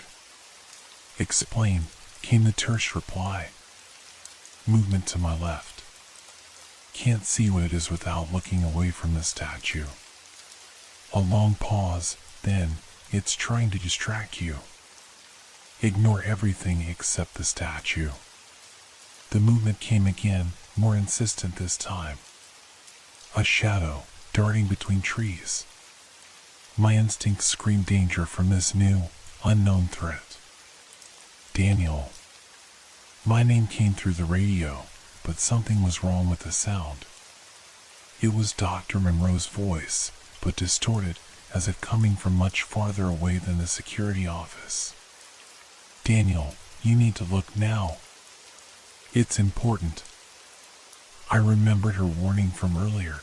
If I hear a voice calling my name, any voice other than hers or Jenkins, ignore it. But this was her voice. Wasn't it? Dr. Monroe? I questioned.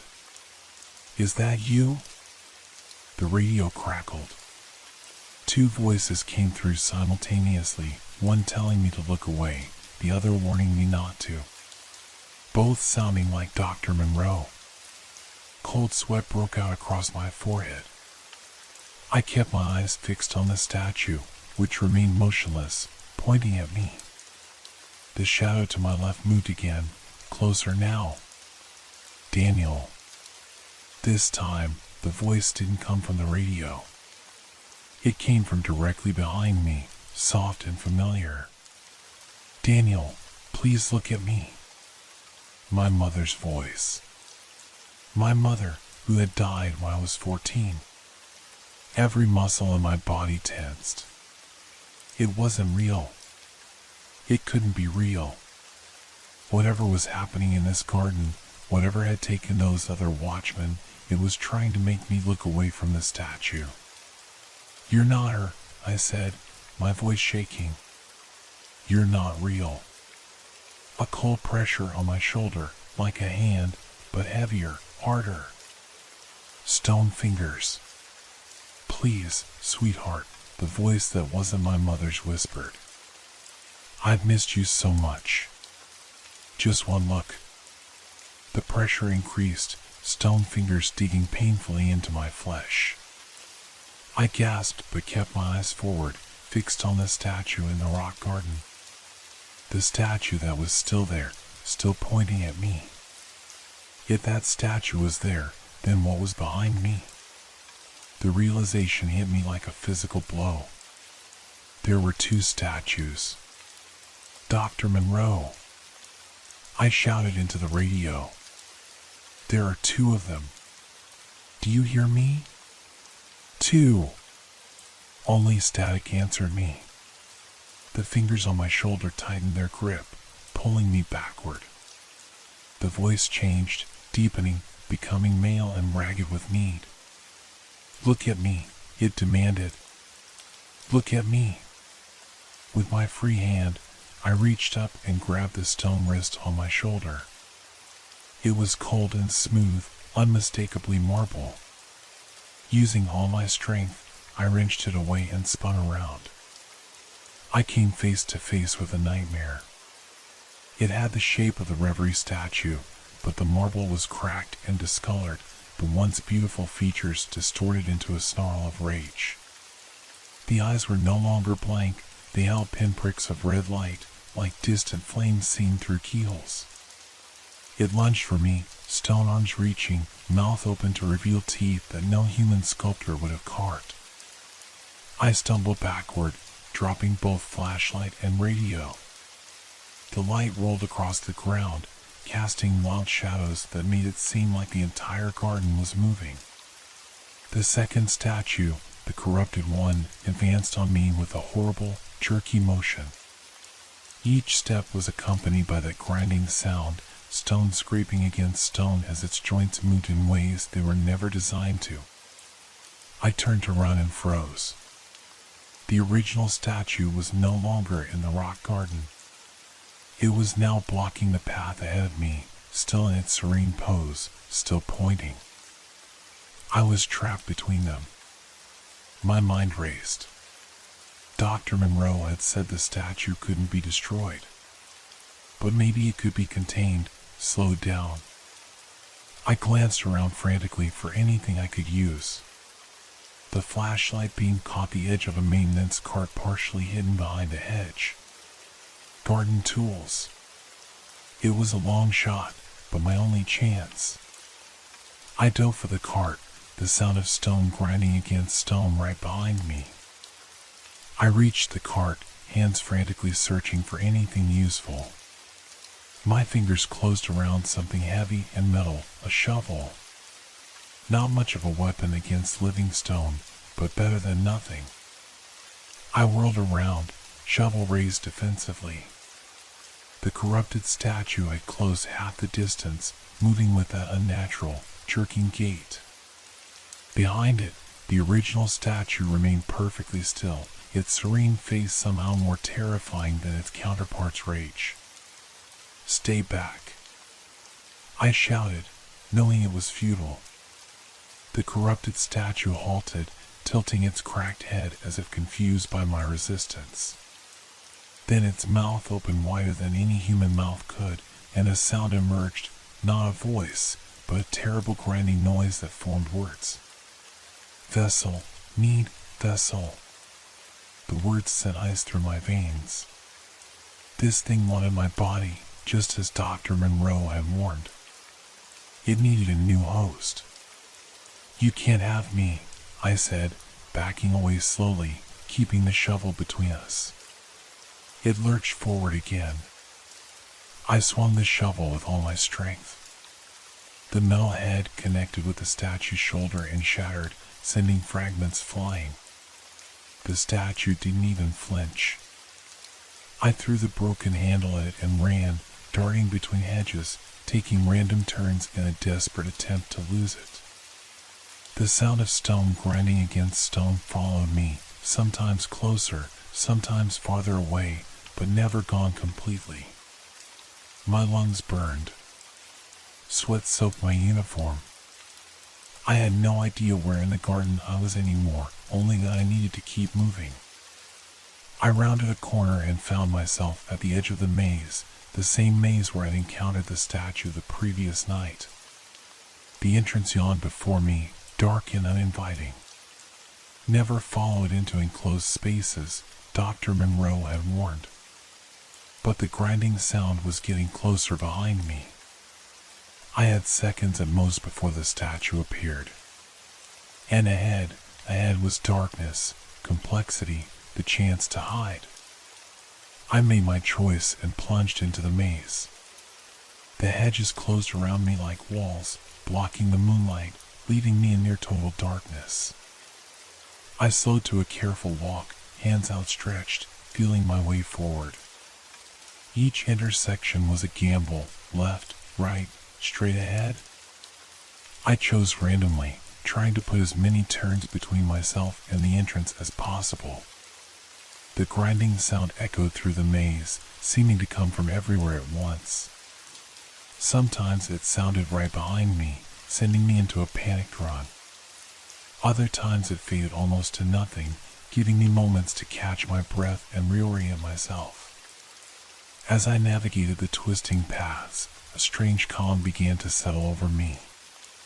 The fear was still there, but it had crystallized into something sharper, more focused. My senses heightened, attuning to every sound, every shift in the air. I became aware of a pattern to the statue's movements. It wasn't just wandering randomly. It was searching methodically, checking each path, each dead end. And it was getting closer. I needed a plan. I couldn't keep running forever. Eventually, I'd make a wrong turn, hit a dead end, and be trapped.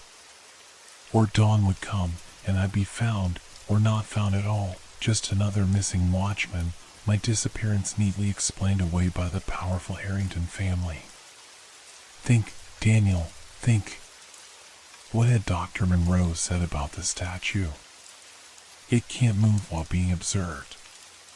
A quantum principle, she called it. An idea formed, desperate, probably futile, but the only option I had. I needed light. I needed reflective surfaces. I needed to make it impossible for the statue to move without being seen. My hand brushed against something in my pocket, my cell phone. I'd forgotten about it in the panic. It wouldn't get any signal in the garden, another strange quirk of the place that Dr. Monroe had explained away as terrain interference, but it had a flashlight. And a camera.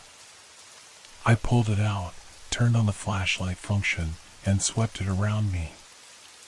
I was at another intersection, for paths branching off in different directions. The grinding sound was close now, approaching from the path to my right. I backed down the left path, mind racing. The center of the maze had a small fountain with reflective stone sides. If I could reach it, set up my phone to continuously take photos with flash. The grinding suddenly stopped. I froze, listening intently. Silence. Then, a noise from directly ahead, footsteps, human footsteps, moving away from me. "Hello?" I called out, forgetting caution in my surprise. "Is someone there?" The footsteps paused, then continued, more hurried now. Hope surged through me. Another person. "Help." I followed the sound, moving as quickly as I dared in the darkness. "Wait," I called. "Please, I need help." The path opened up into a small circular space, the center of the maze. The fountain stood in the middle, moonlight reflecting off its polished surface. And beside it, a figure. "Thank God," I gasped. "We need to." The words died in my throat as the figure turned. It was Dr. Monroe, but something was terribly wrong. Her movements were stiff, her expression blank. And her eyes held the same pinpricks of red light I'd seen in the corrupted statue. "Daniel," she said, her voice overlaid with that grinding, inhuman sound. "I've been looking for you." I backed away, understanding dawning with horrible clarity. Dr. Monroe hadn't been monitoring the security feeds tonight. Dr. Monroe hadn't been speaking to me through the radio. Dr. Monroe was already gone. "What have you done to her?" I demanded. The thing wearing Dr. Monroe's body smiled, an expression that looked painful and wrong on her face. "She offered herself, years ago.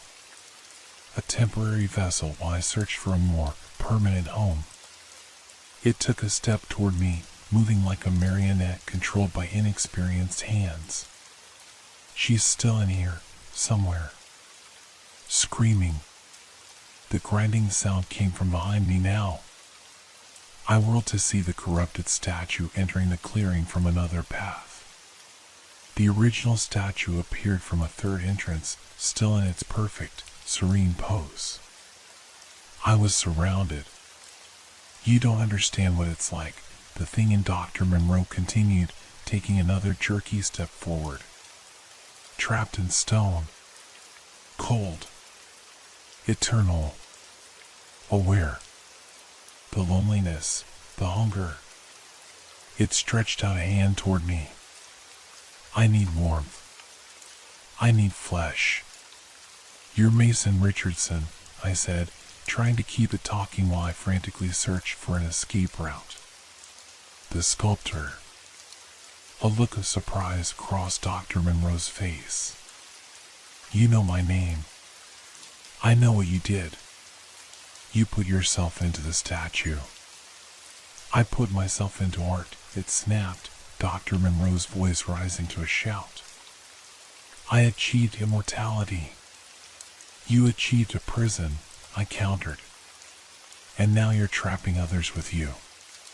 The corrupted statue had moved closer while we spoke, now only feet away. The original statue remained by the third entrance, blocking that escape route. The others didn't understand, the thing in Dr. Monroe said, almost sadly. "They fought. They always fight. But in the end, stone embraces them all." As it spoke, I noticed something, a slight movement in Dr. Monroe's hand. Not the jerky, puppet-like motion of Richardson's control, but something small, deliberate. Her index finger tapping against her thigh in a pattern. Morse code. I recognized it from my brief stint in the Scouts as a kid. 3 short taps, 3 long taps, 3 short taps. SOS. Dr. Monroe was still in there, still fighting. "Richardson," I said, focusing on the thing controlling her. "You've been in that statue for, what, 100 years? Don't you want rest? Peace?" A flicker of something, doubt, longing, crossed Dr. Monroe's face. "Peace is oblivion. I choose existence." This isn't existence, I argued. It's a half-life. Taking bodies, using them up, discarding them for new ones. Is that what your art was supposed to be? Destruction? The corrupted statue had stopped its advance, as if listening. The original statue remained perfectly still. Dr. Monroe's finger continued tapping, reflect. Reflect. The fountain. The reflective surfaces. I understood what the real Dr. Monroe was trying to tell me. The statue could move while being observed, not just by humans, but by any observation, including its own reflection. I lunged for the fountain, grabbing the edge and using all my strength to tip it over. It was heavier than I expected, but adrenaline gave me the strength I needed. The fountain toppled with a tremendous crash, sending water and broken stone across the clearing. The thing in Dr. Monroe screamed, a sound of rage and pain that no human throat should have been able to produce. "What are you doing?" I ignored it, grabbing the largest reflective piece of the fountain and holding it up like a shield. In its surface, I could see the corrupted statue frozen mid-step, caught in its own reflection. "No!" the thing in Dr. Monroe shrieked. It lurched toward me, movements becoming increasingly uncoordinated, as if two wills were fighting for control of the same body. I backed away, keeping the reflective stone between us, angling it to catch the original statue in its surface as well. Both statues were now reflected, both frozen in place. Dr. Monroe's body convulsed, her face contorting in pain. "You can't stop." The voice changed mid-sentence, becoming more human, more desperate. "Daniel, trap it, in stone." The real Dr. Monroe, fighting through. I understood what I needed to do. With a deep breath, I pushed the reflective stone into Dr. Monroe's hands. "Look at them," I urged. "Hold on to yourself and look at them." For a moment, nothing happened. Then Dr. Monroe's body went rigid, her eyes clearing, the red pinpricks fading. She held the reflective surface with trembling hands, angling it to capture both statues. "Richardson," she gasped, her voice her own again. "Back to stone." A terrible wailing filled the air, not coming from Dr. Monroe, but from the statues themselves. The sound of stone crying out in rage and despair. The corrupted statue began to change, its cracked surface smoothing, its distorted features returning to their original beauty. The two statues seemed to blur, their outlines becoming indistinct, flowing together like wax melting. Then, suddenly, there was only one, the original Reverie statue, perfect and serene, frozen in its eternal pose. Dr. Monroe collapsed to the ground, the reflective stone falling from her grasp.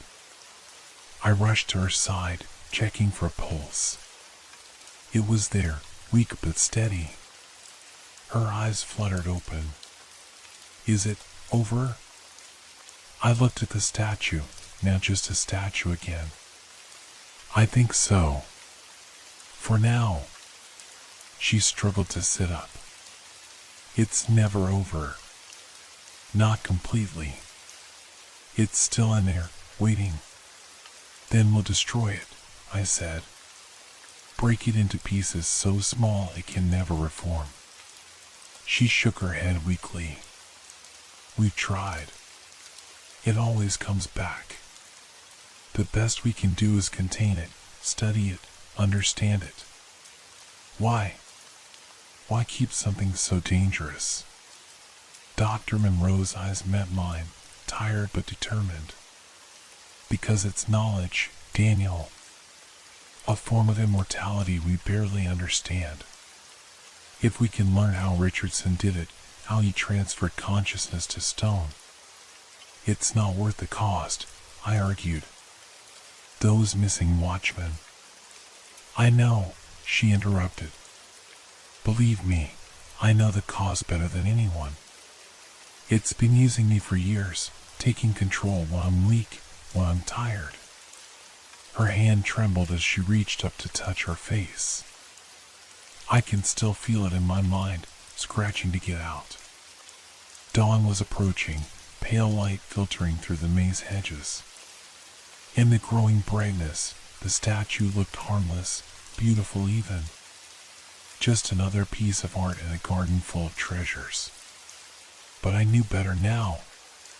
And I had a choice to make: walk away and leave this cursed place behind, or stay and help contain the thing that nearly claimed me. As if reading my thoughts, Dr. Monroe said quietly, "We need a new night watchman." I looked at her, then at the statue, then back at her. If I stay, there need to be changes. No more secrets. No more sacrifices. She nodded slowly. I've been fighting this battle alone for too long. I helped her to her feet, both of us keeping our eyes on the statue. It remained motionless, serene, perfect, a beautiful light hiding a terrible truth. What happens now? I asked. Dr. Monroe's gaze never left the statue. Now we prepare for tonight. Because when darkness falls, it will wake again. It always does. And in the strengthening light of dawn, I made my decision. It's been 3 months since that night in the maze. 3 months of watching, waiting, learning. 3 months of standing guard against something that should not exist. I'm still the night watchman at the Harrington Architectural Garden. But now I know what I'm guarding against. Dr. Monroe and I have developed a system. Every evening before sundown, we position mirrors and reflective surfaces at strategic points throughout the garden. Security cameras have been upgraded, their feeds displaying on monitors that never go dark. Motion sensors alert us to any movement in restricted areas. And the statue, Reverie, as it was once innocently named, now stands in a specially constructed pavilion at the center of the garden. Glass walls surrounded on all sides, each panel treated to be reflective on the inside. Spotlights illuminate it from every angle, eliminating all shadows. We tell visitors it's a special conservation measure to protect a priceless work of art. In a way, that's true. But nothing is perfect. No cage is completely secure.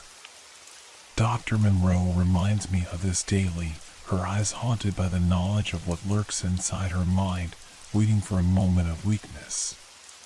She's taught me everything she knows about Mason Richardson, about consciousness transference, about the thin line between art and obsession. We've spent hours poring over his journal, trying to understand the process he used, hoping to find a way to reverse it. Sometimes, late at night when the garden is silent except for the hum of equipment and the distant sound of traffic, I stand before the glass pavilion and look at the statue. It never moves, not anymore. Not with so many eyes, both human and electronic, watching it. But I know it's aware. I know it's waiting. The missing watchmen have never been found. The official investigation concluded they'd abandoned their posts, perhaps intimidated by the isolation of night shifts. Only Dr. Monroe and I know the truth that somewhere in that marble form, pieces of them remain, trapped alongside Richardson's deteriorating consciousness. Tonight is different, though. Tonight, the garden is closed for a special event, a private viewing for the city's elite. The Harrington family themselves will be in attendance, eager to show off their prize collection. Dr. Monroe has been on edge all day, checking and rechecking the pavilion's security measures. I understand her concern. More people means more distractions, more chances for something to go wrong. Remember, she tells me as the sun begins to set, no matter what happens, the statue cannot be allowed out of the pavilion. If the power fails, if the glass breaks, anything, your priority is containment. I nod, adjusting the radio on my belt. I know the drill. She studies my face, her own line of fatigue. The presence of Richardson in her mind has taken its toll.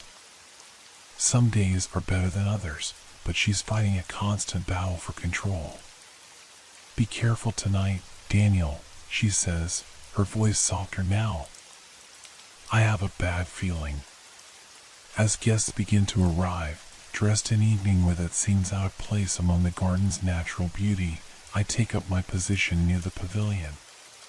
From here, I can monitor both the statue and the crowd. The Harrington patriarch, William Harrington III, makes a brief speech about art and legacy and the garden's importance to Sacramento's cultural heritage. He doesn't mention the statue specifically, though his eyes drift to the pavilion several times as he speaks. He knows, I realize with a chill. He knows what it is. After the speeches, guests wander the illuminated pathways, glasses of champagne in hand, admiring sculptures and architectural elements. Many pause before the pavilion, drawn to the statue's beauty, unaware of the danger behind the glass. I circulate through the crowd, maintaining a professional demeanor while keeping the pavilion in sight. Dr. Monroe does the same from the opposite side of the garden, our coordinated movements ensuring the statue is never unwatched. As the evening progresses, I notice a young woman who keeps returning to the pavilion. Unlike the other guests who glance at the statue and move on, she stands before it for long periods, studying it intently. Something in her posture, in the tilt of her head, raises alarm bells in my mind. I approach casually, positioning myself near enough to intervene if necessary. Beautiful, isn't it? I say by way of greeting. She startles slightly, then smiles.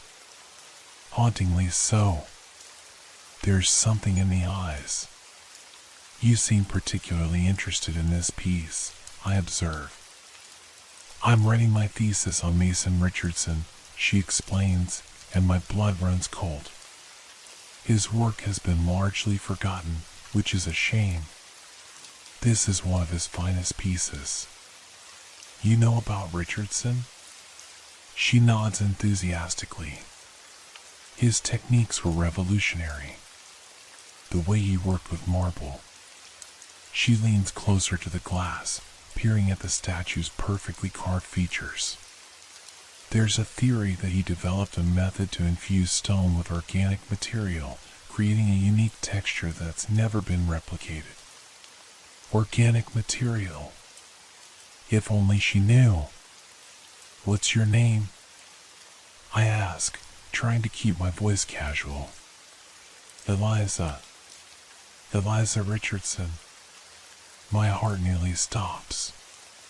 Richardson? He was my great-grandfather, she says, a note of pride in her voice.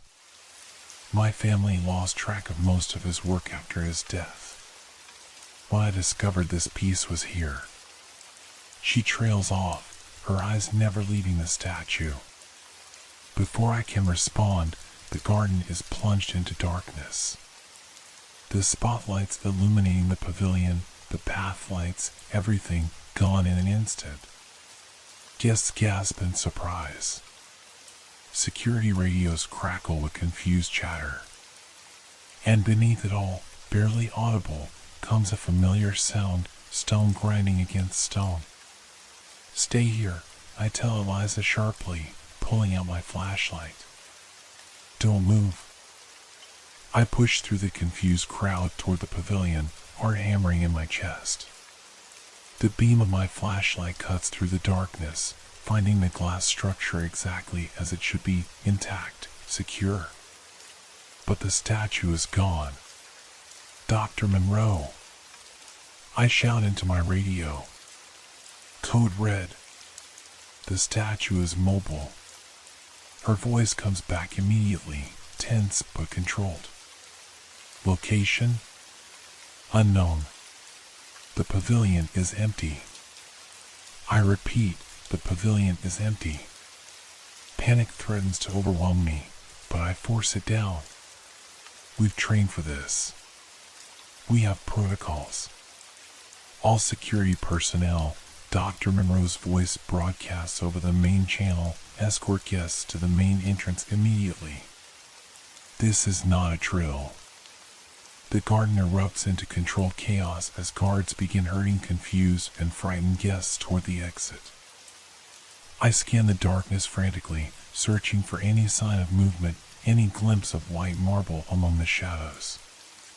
A scream cuts through the night, sharp, terrified, immediately silenced. I run toward the sound, away from the retreating crowd, deeper into the garden. My flashlight beam bounces wildly across hedges and sculptures, transforming familiar scenes into nightmarish tableaus. I find her near the maze entrance, Eliza Richardson, standing perfectly still, her back to me. Relief floods through me. Eliza, you need to get out of here. It's not safe. She doesn't respond, doesn't move. Eliza? Slowly, she turns, and my relief curdles into horror. Her face is changing before my eyes, skin hardening, taking on the crystalline texture of marble. Her features remain her own, but the expression, that serene, knowing smile, belongs to the statue. Hello, Daniel, she says, her voice overlaid with a grinding sound. We meet again. I back away, raising my radio. Dr. Monroe, it's in the Richardson woman. Near the maze. The thing wearing Eliza's half-transformed body tilts its head. She came looking for me, you know. She's been searching for years. Family reunion. It laughs, a sound like breaking glass. Her blood made it so easy. The connection was already there. Let her go, I demand, though I know it's futile. Let her go, it mocks. She invited me in. Just like all the others. Just like you will, eventually. The transformation continues, spreading down her neck, across her shoulders. Where it touches, human flesh becomes stone, clothes and all, as if she's being carved from within. We're family, she and I, it continues conversationally. Bound by blood and now by stone. She wanted to understand my methods. Another terrible laugh. She's learning them firsthand. Dr. Monroe appears beside me, breathless. Mason, she addresses the thing directly. This ends now. The thing in Eliza sneers. You should know better than anyone, Catherine. It never ends. The other guests are safe? I ask Dr. Monroe without taking my eyes off Eliza. Evacuated. Security has established a perimeter. The transformation has reached Eliza's torso now, her arms stiffening at her sides. Only her face remains animated, those serene features now twisted in a parody of a smile. What's your plan? The thing asks. Another glass cage? More mirrors? It won't hold me. Not anymore. Not now that I've found my blood again. Dr. Monroe steps forward, her expression resolute. No more cages, Mason. No more running. No more victims. From her pocket, she produces a small device, like a remote control, but with only a single red button. The thing in Eliza's body falters, the first hint of uncertainty crossing its features. What is that? Insurance, Dr. Monroe says simply. Charges placed throughout the garden. Enough explosives to reduce everything, statues, hedges, buildings, to rubble. My head whips toward her. This wasn't part of any protocol I knew about. You're bluffing, the thing says, but there's doubt in its voice. Am I? Dr. Monroe's finger hovers over the button. I've contained you for 15 years, Mason. Watched you take victim after victim. Used my own body as a vessel to keep you from escaping. I'm tired.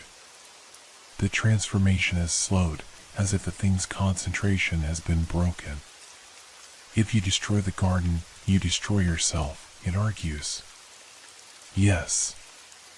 That single word hangs in the air between them. I stare at Dr. Monroe, suddenly understanding the depth of her exhaustion, the weight she's carried all these years. Catherine, I say quietly, there has to be another way. She doesn't look at me. There isn't. There never was. I've just been postponing the inevitable. The thing in Eliza lunges suddenly, marble arms outstretched. Dr. Monroe presses the button without hesitation. Nothing happens. A triumphant grin spreads across Eliza's partially transformed face.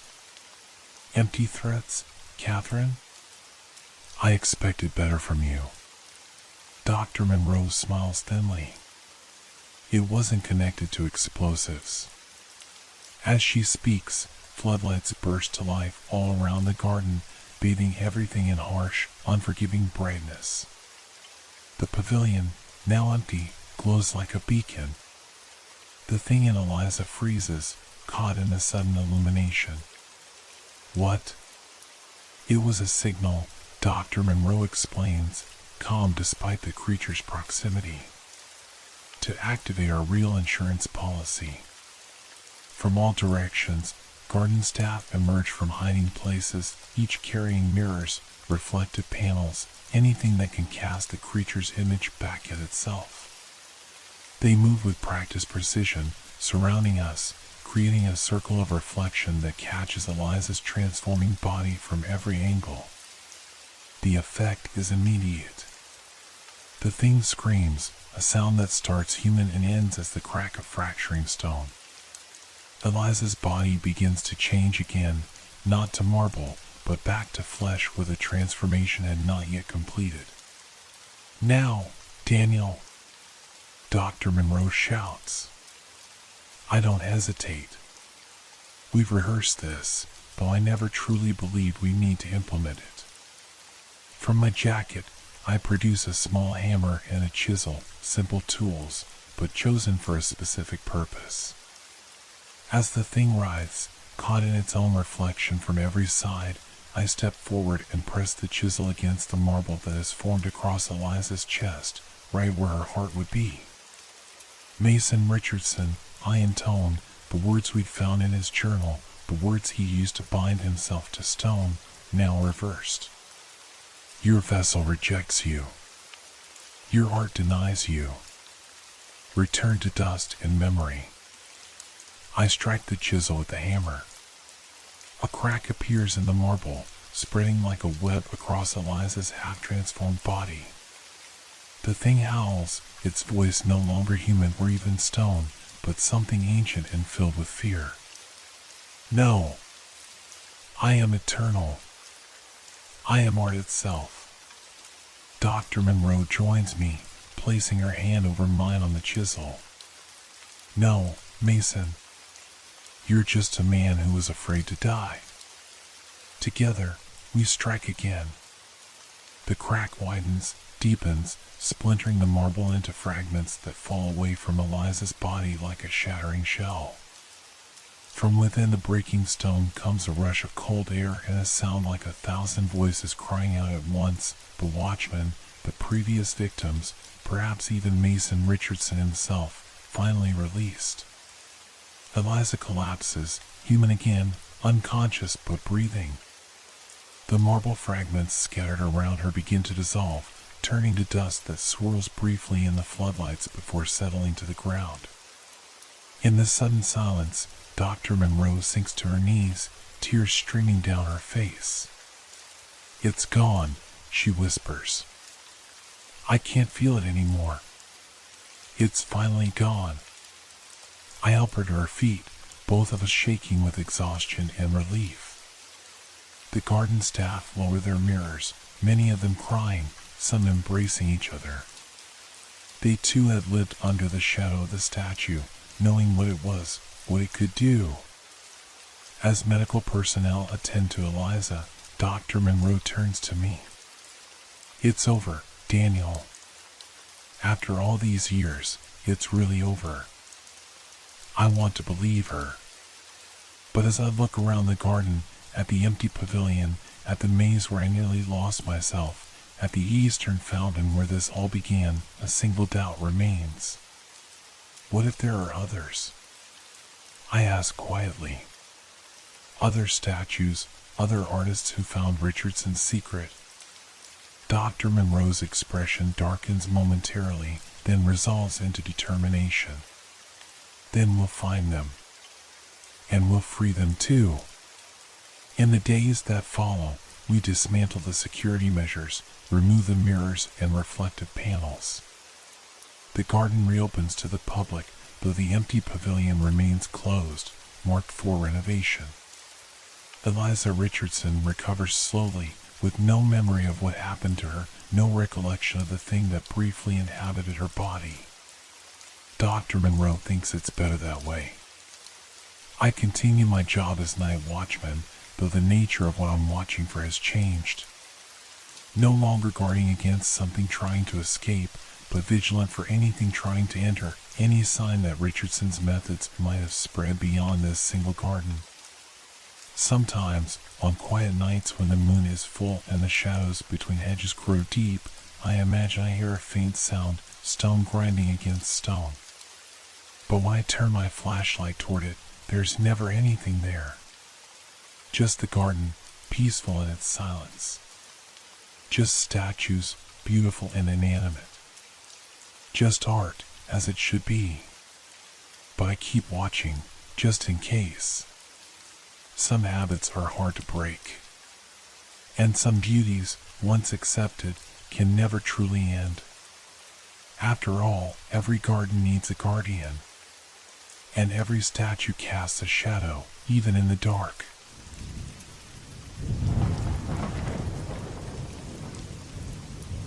Have you ever noticed how water doesn't just drown things, it preserves them?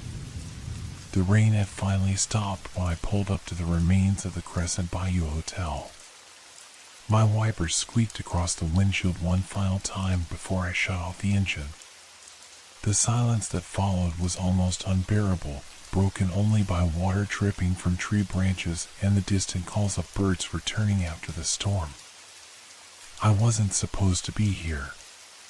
Nobody was. The whole area had been cordoned off after Hurricane Elaine had torn through 3 weeks ago, leaving half of Terrebonne Parish underwater. But the editor at the New Orleans Chronicle had been insistent. Somebody needed to document what was happening to these forgotten towns before they disappeared completely beneath the rising waters. Just get some photos of the old buildings, interview a few locals who refused to evacuate, and be back by sundown, she'd said, sliding a press pass across her desk. Nothing fancy. That's why I found myself staring at the Crescent Bayou Hotel, once the pride of Bayou Petit, now a grotesque monument to nature's power. The first 2 floors were completely submerged, dark water lapping gently at third-floor balconies. The structure itself appeared to be listing slightly to one side, like a dying animal slowly collapsing. I grabbed my camera bag from the passenger seat and stepped out of the car. The humidity hit me immediately, thick and oppressive, carrying the unmistakable smell of decay and stagnant water. My boots sank slightly into the mud as I approached what had once been the main entrance, now accessible only by boat. Something moved in my peripheral vision, just a shadow, perhaps a bird flying past one of the upper windows. But when I turned to look, there was nothing there. Just the blank, dark eyes of water-streaked windows staring back at me. An old wooden dock extended out toward the partially submerged building, surprisingly intact despite the hurricane. It creaked under my weight as I walked out over the water, camera in hand, focusing my lens on the hotel's facade. Through my viewfinder, I noticed something odd, a light. Faint but unmistakable, glowing from one of the submerged windows. "Power's been out here for weeks," came a voice behind me. I nearly dropped my camera as I spun around. An elderly man stood at the shore end of the dock, leaning on a walking stick. His face was deeply lined, skin tanned to leather from decades under the Louisiana sun. "Name's Raymond," he said, not waiting for me to introduce myself. "You with FEMA?" "No, I'm a photographer for the Chronicle," I replied, trying to calm my racing heart. "Just documenting the aftermath." Raymond's expression darkened. "Some things shouldn't be documented, young man. Some things should be left alone." I gestured toward the hotel. I noticed a light in one of the underwater windows. "How's that possible if the power's out?" Raymond didn't look at the hotel. In fact, I realized he was deliberately keeping his eyes averted from it. "That's why you shouldn't be here. That's why none of us should be here anymore." "What do you mean?" He sighed, a sound heavy with resignation. "When Elaine hit, evacuation orders came too late. Hotel was hosting a wedding party, nearly 40 people. Staff too. Water rose so fast, most didn't make it out." He paused. "But some say they never left." A chill ran through me despite the muggy heat. "You're saying the hotel is haunted?" Raymond's laugh was bitter. "Haunted? No. That'd be too simple. It's like they're still there, going about their business, not knowing they're dead. Lights come on at night, in rooms 20 feet underwater. Folks who take boats out there say they can hear music, laughter. And sometimes, if you look at the right moment." He trailed off. "What?" I prompted. "You'll see faces at the windows. Pale faces, pressing against the glass, looking out at a world they can no longer reach." I turned back toward the hotel, scanning the submerged floors. The light I'd seen earlier was gone. But as the wind picked up, I could have sworn I heard something carried across the water, the faint sounds of distant music and laughter. "Just be back on dry land before sunset," Raymond said, already turning to leave. "They get more active after dark." I wanted to dismiss his words as local superstition, the kind of ghost stories that inevitably spring up around tragedies. But as I raised my camera again, focusing on a third-floor window, my blood froze. A hand, pale and slender, pressed against the glass from inside. Then, slowly, a face appeared beside it, a woman with dark hair floating around her head like seaweed, her eyes open wide, staring directly at me. I lowered my camera, blinking hard. When I looked again, both the hand and face were gone. Just my imagination, I told myself. Just a trick of the light on Water Street glass. But as I stood there, the unmistakable sound of a piano drifted across the water, a melancholy tune that seemed to rise from below the murky surface. And despite the afternoon heat, I couldn't stop shivering. What if the line between the living and the dead is as thin as water itself? I should have left. Everything inside me screamed to get back in my car and drive until the Crescent Bayou Hotel was nothing but a disturbing memory. But journalists don't run from stories, they chase them. At least, that's what I told myself as I prepared to explore the upper, still accessible floors of the hotel. Raymond had shuffled away, muttering something about fools who don't listen. The late afternoon sun cast long shadows across the floodwaters, turning them from murky brown to blood red. I had maybe 3 hours before sunset. The hotel's emergency stairwell on the east side had survived the flooding, providing access to the third floor and above. The metal door creaked open with resistance, revealing a damp concrete stairwell. The air inside was stagnant and thick with mold, each breath feeling heavy in my lungs. I pulled out my flashlight as I climbed, the beam cutting through the gloom. Water damage marked the walls, a dark line showing exactly how high the flood had reached, just below the fourth-floor landing. My footsteps echoed unnaturally in the confined space, sometimes seeming to continue even when I paused. The third-floor door was warped from water exposure, but opened with a firm push. I stepped into what had once been a plush hotel corridor, now a scene of abandonment and decay. Waterlogged carpet squished beneath my boots, releasing the smell of mildew with each step. Wallpaper peeled in long, melancholy strips from the walls. "Hello?" I called out, not really expecting an answer. "Anyone here?" My voice seemed to be swallowed by the damp air. But as the echo faded, I heard something else, a soft splashing sound, like someone wading through shallow water. I swung my flashlight toward the noise, but the beam revealed only an empty corridor stretching into darkness. Room 312 stood open, its door hanging limply from one hinge. Inside, the furniture had been tossed about by the force of the rising water, now positioned in an eerie tableau as the water had receded. The bed was pushed against the far wall, sheets still made but stained with brown watermarks. A suitcase lay open on the floor, clothes spilling out like viscera. On the nightstand, I noticed a photograph in a simple frame, somehow untouched by the water. It showed a young couple, the woman in a white dress, the bride from the wedding Raymond had mentioned. They looked so happy, unaware of what waited for them in this place. As I set the photograph down, I heard it again, the splashing sound, closer now. And something else, humming. A woman humming a familiar tune that I couldn't quite place. "Hello?" I called again, stepping back into the corridor.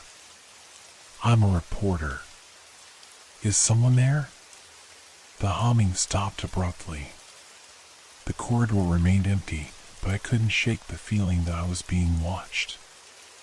I continued down the hall, checking rooms as I went.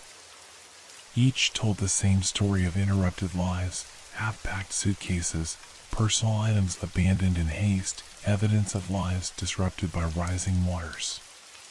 In room 318, I found signs of a child, a stuffed bear on the bed, a coloring book on the floor, crayons scattered like pickup sticks. My chest tightened at the thought of a child caught in the flooding. Had they escaped?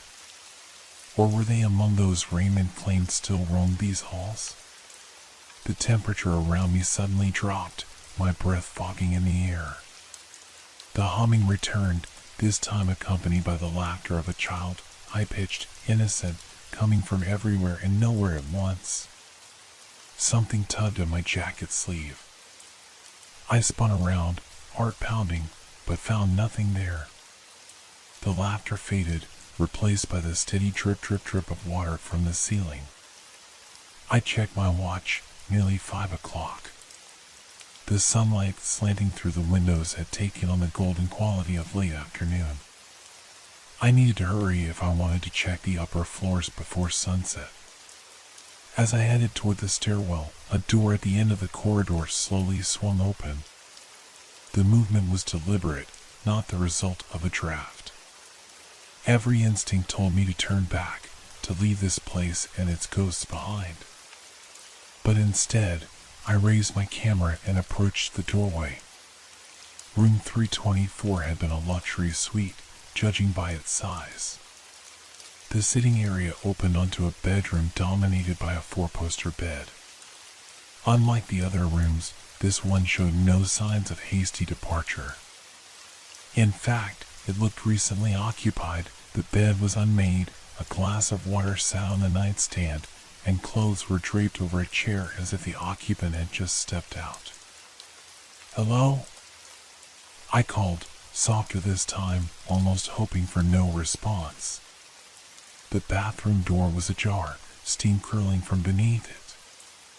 The sound of running water echoed from inside, impossible in a building without power or functioning plumbing. My hand trembled as I pushed the door open. The bathroom was filled with steam, the mirror completely fogged.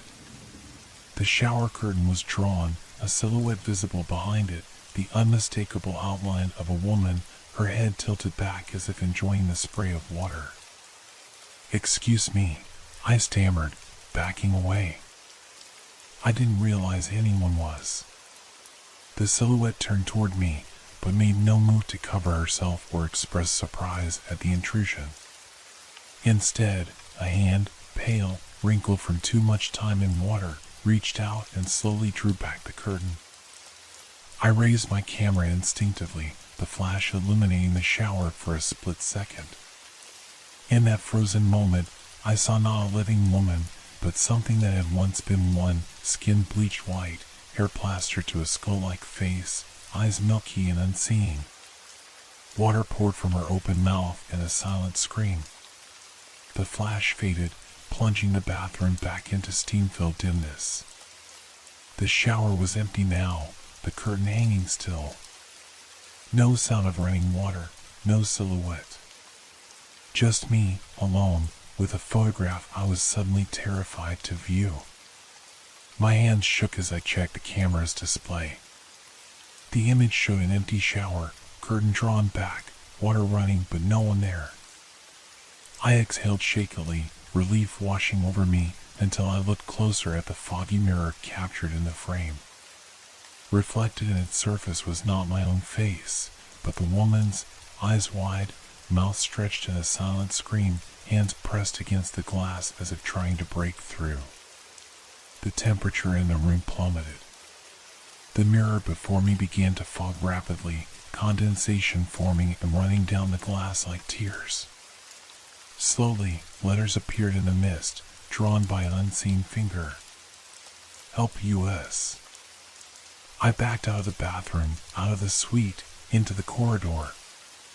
The humming had returned, joined now by other sounds, distant conversations, laughter, the clinking of glasses, all muffled as if coming from underwater. And beneath it all, growing louder, the sound of rushing water. I turned to flee toward the stairwell, only to stop dead in my tracks. At the far end of the corridor, water was seeping under the doors, pooling on the carpet. It rose with impossible speed, already ankle-deep and climbing. This couldn't be happening, the floodwaters had receded weeks ago.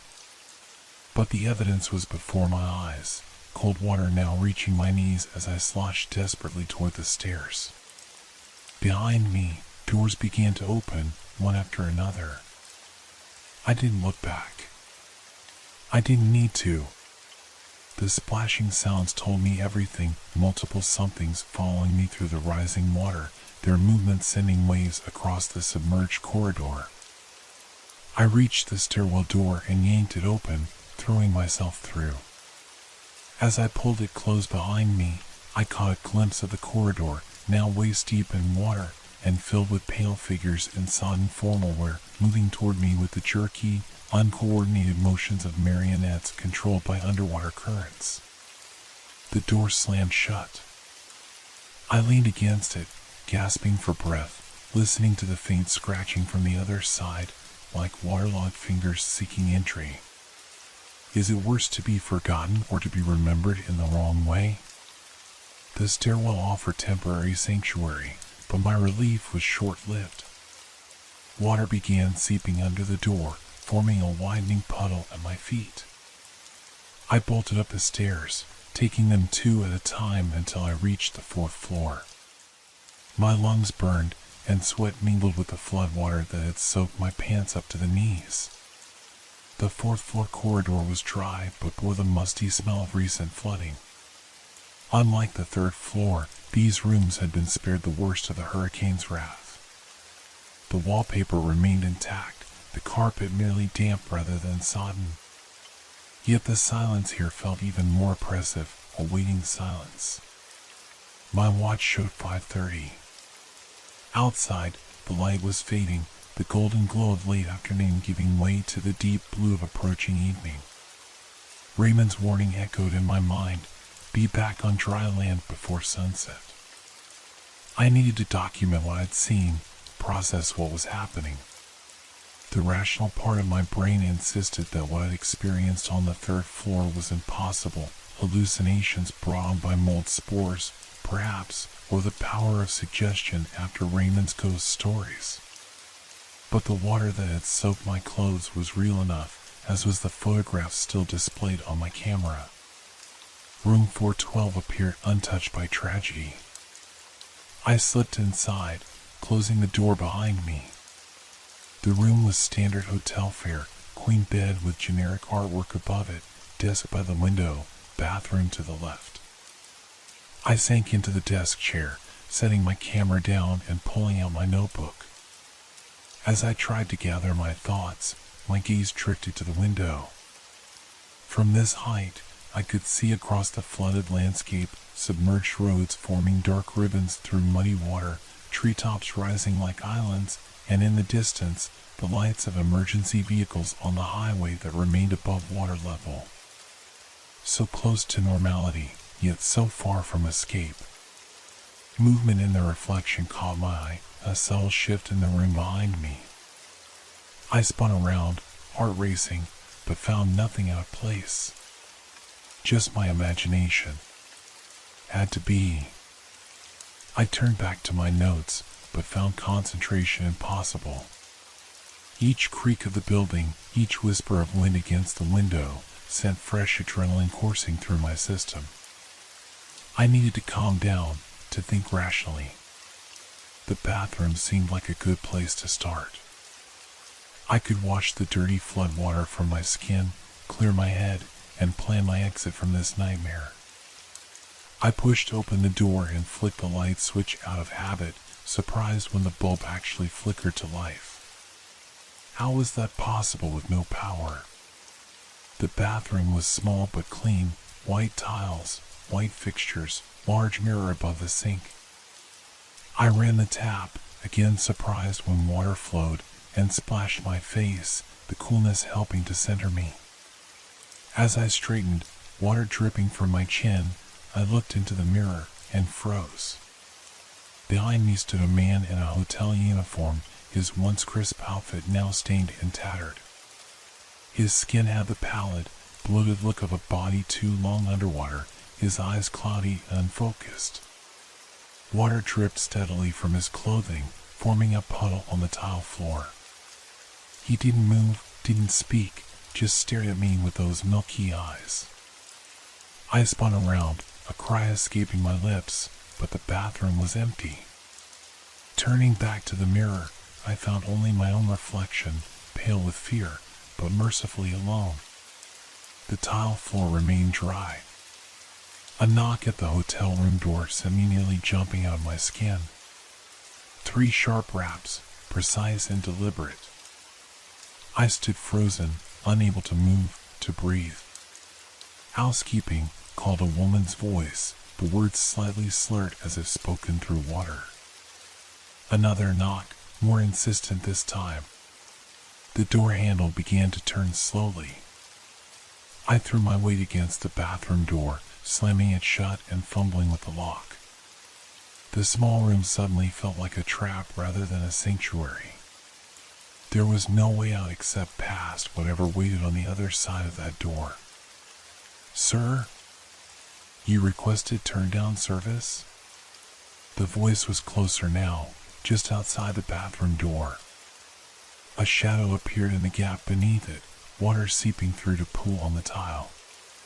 "No," I managed to croak. "You've got the wrong room." A pause, then, "Oh, I don't think so. Room 412. Mr. Wesley Harmon, checked in April 16, 1973. Here for the medical conference." A chill ran through me. That date was nearly 50 years ago. "I'm not Wesley Harmon," I said, pressing my back against the door as the handle began to rattle. My name is Daniel Mosley. I'm a reporter from New Orleans. The rattling stopped. Another long pause. Well, that can't be right, the voice said, confusion evident. Let me just come in and check my records. Water continued to seep under the door, rising faster now, already covering the tiles. The mirror began to fog, condensation forming despite the lack of heat or steam. I watched in horror as words appeared, just as they had on the third floor. Not dead. I looked down. The water was now ankle deep and rising, soaking my already damp boots and pant legs. It was cold, much colder than normal water should be, and had a faintly greenish tint in the bathroom's electric light. Something brushed against my leg beneath the surface. I jerked away, slamming into the sink. Looking down, I saw nothing in the murky water, which was now approaching my knees.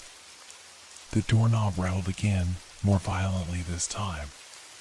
Sir, I really must insist you open this door, the voice said, all pretense of politeness gone.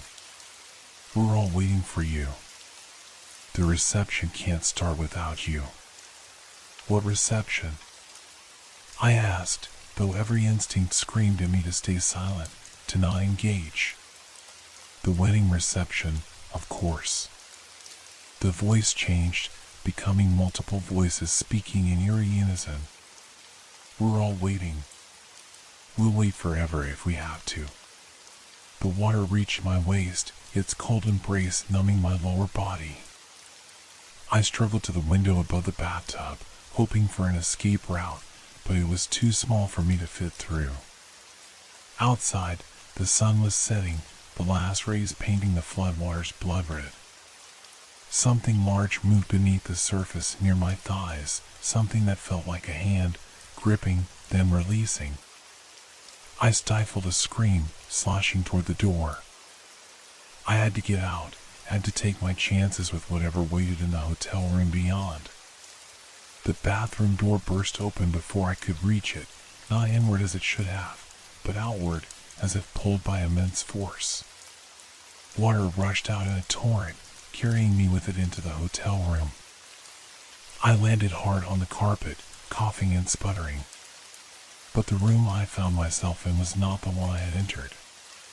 The modern furnishings were gone, replaced by decor that screamed early 70s, garish orange bedspread, heavy wooden furniture, a television set that belonged in a museum. And I wasn't alone. A circle of people stood around me, all in various states of decay. Their clothes spoke of different eras, from 70s business attire to the formal wear of the recent wedding party. All shared the same pallid skin, the same milky eyes, the same stillness.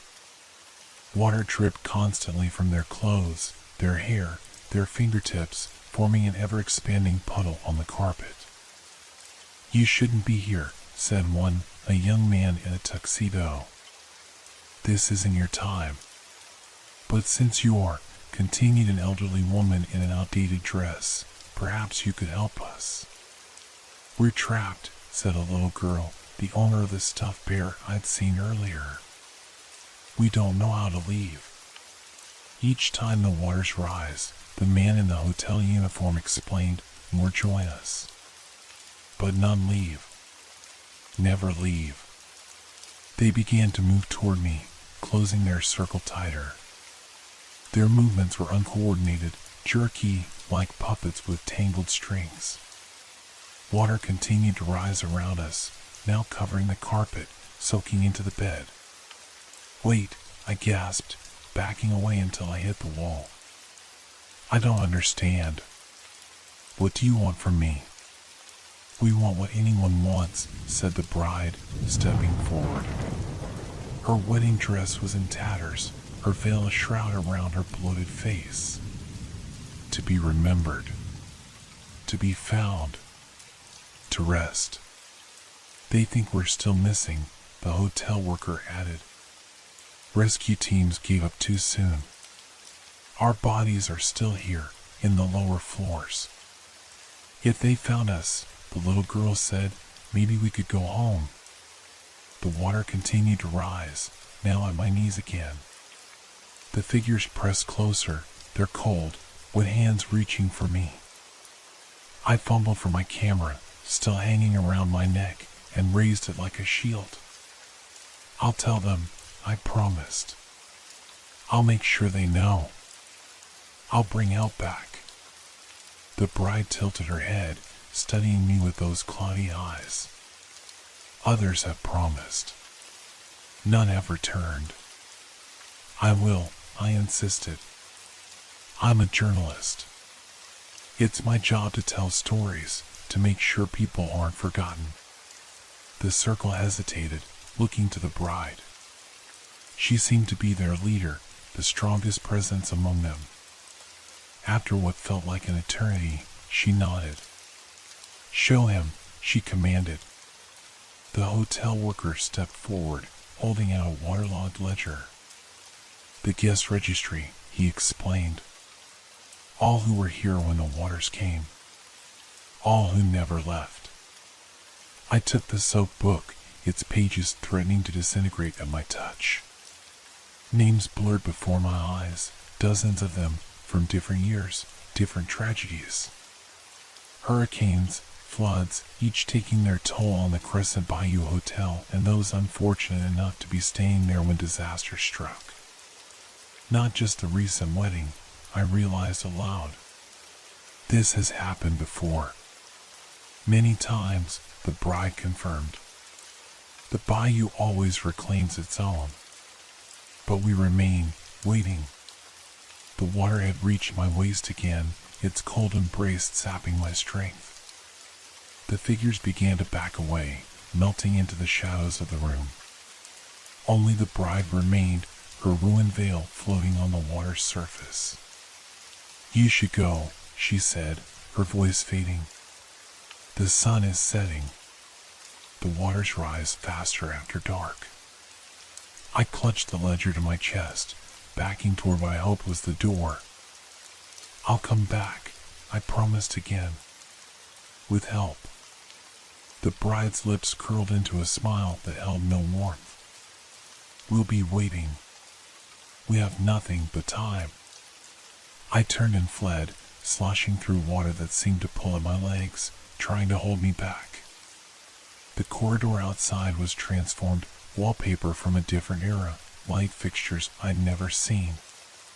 And all along its length, doors stood open, pale faces watching from each room as I passed. The stairwell door seemed a mile away, the corridor stretching impossibly before me. The water continued to rise, now at my chest, forcing me to half-swim, halfway toward escape. Behind me, I could hear them following, the slow, inexorable splashing of dozens of bodies moving through water. I reached the stairwell at last, yanking the door open against the pressure of the water. As I pulled myself through, I looked back one final time. The corridor was filled with them now, a processional of the drowned, moving toward me with the patient certainty of those who have forever to give chase. The door slammed shut, cutting off the sight but not the sounds, the splashing, the humming, and beneath it all, the distant strains of a wedding march played on a water-damaged piano. The stairwell was my only path to freedom, but it was rapidly becoming as dangerous as what I'd left behind. Water cascaded down from above, turning the concrete steps into a treacherous waterfall. I clutched the railing with one hand, the sodden guest ledger with the other, and fought my way downward. Outside, through small windows in the stairwell, I could see that the sun had nearly set. The sky burnt orange and purple, casting long shadows across floodwaters that seemed to have risen since my arrival. My car, parked on what I thought was safe high ground, was now surrounded by encroaching water. Behind me, the fourth-floor door burst open, a wall of water surging through. The bride stood in the doorway, her ruined dress billowing around her like tentacles, her hair floating above her head in a dark halo. She didn't speak, didn't move, just watched as the water carried me down the stairs. I lost my footing, tumbling down half a flight before managing to catch myself. Pain shot through my ankle, sprained, possibly broken. The ledger slipped from my grasp, caught by the current and swept away. I lunged for it, fingers just brushing its sodden cover before it disappeared into the churning water. No! I cried, knowing instinctively that I'd lost something crucial, the evidence I needed, the names of those forgotten. The bride tilted her head, that same cold smile playing across her bloated features. Now you must stay, her voice echoed, though her lips didn't move. Now you must remember for us. I turned and half ran, half limped down the remaining stairs, the water pushing me forward as much as hindering me. I reached the third floor landing and continued down, not daring to open the door to that corridor again. The water level rose with each step I descended, as if the entire stairwell was filling from both top and bottom. By the time I reached the landing between the second and third floors, I was wading through chest-deep water. My camera, hopefully still functional despite the soaking, banged against my chest as I moved. I had to keep it dry, had to preserve whatever images I'd captured. A hand shot up from beneath the murky surface, closing around my wrist with surprising strength. I screamed, thrashing to break its grip, but more hands joined the first, pulling, dragging me down into the darkness below. I caught glimpses of faces in the water, the hotel worker, the elderly woman, the child, all reaching for me with pale, wrinkled fingers. Their touch was cold, sending shocks through my system, but their grip was relentless. Please, I gasped between desperate breaths. I promised I'd help you. I need to get out to bring back help. The hands hesitated, their grip loosening slightly. I seized the opportunity, kicking hard toward the stairs that led to the ground floor. My lungs burned, my injured ankle throbbed, but survival instinct drove me forward. I broke the surface at the bottom of the stairwell, gasping for air in the small pocket between the water and the ceiling. The exit door was just visible, half submerged but still accessible. Freedom was literally within arm's reach. As I swam toward it, something massive moved in the water below me, something larger than a person. The surface bulged upward as it rose, forcing me to press against the ceiling to avoid being pushed under. The bride emerged, no longer recognizable as human. Her form had expanded, her wedding dress merging with her flesh to create something that resembled a massive, pale jellyfish. Tendrils of lace and skin wrapped around my legs, gentle but unyielding. You promised, voices whispered from everywhere and nowhere. You promised to remember us. I will, I choked out, water lapping at my chin as her form continued to rise. But I can't help if I die here. The tendrils tightened, then slowly, reluctantly, released. The bride's form receded beneath the surface, leaving me free to make for the exit. I didn't hesitate, pushing off from the ceiling and swimming the few strokes to the door. It opened with surprising ease, swinging outward into the flooded landscape beyond. The dock where I'd stood just hours earlier was now completely submerged, only the hotel's upper floors visible above the expanded lake that had consumed the grounds. My car was a lost cause, water now reaching its windows. I would have to swim to higher ground, then make my way back to the highway on foot. The thought of entering that dark water, knowing what might lurk beneath its surface, sent shivers through me, but I had no choice. I slipped through the doorway, letting the current carry me away from the hotel. The water was surprisingly warm compared to the ice-cold floods inside, almost pleasant as it buoyed me up. I began to swim, awkward but determined, toward where I thought the main road should be. Behind me, lights began to appear in the hotel windows, one by one, floor by floor, until the entire structure glowed against the darkening sky. Even the submerged floors lit up, an impossible lighthouse beneath the water's surface. Music drifted across the flood, that same wedding march, now joined by laughter and the clink of glasses. I paused, treading water, unable to tear my gaze from the spectacle. In one of the upper windows, a figure stood watching, the bride, restored to human form, her dress pristine white, her veil lifted to reveal a face that might once have been beautiful. She raised a hand in farewell, or perhaps in warning. Something brushed against my leg underwater. Not a hand this time, but something smooth and sinuous, something that didn't belong in a Louisiana bayou. I kicked hard, swimming with renewed desperation toward the distant lights of the highway.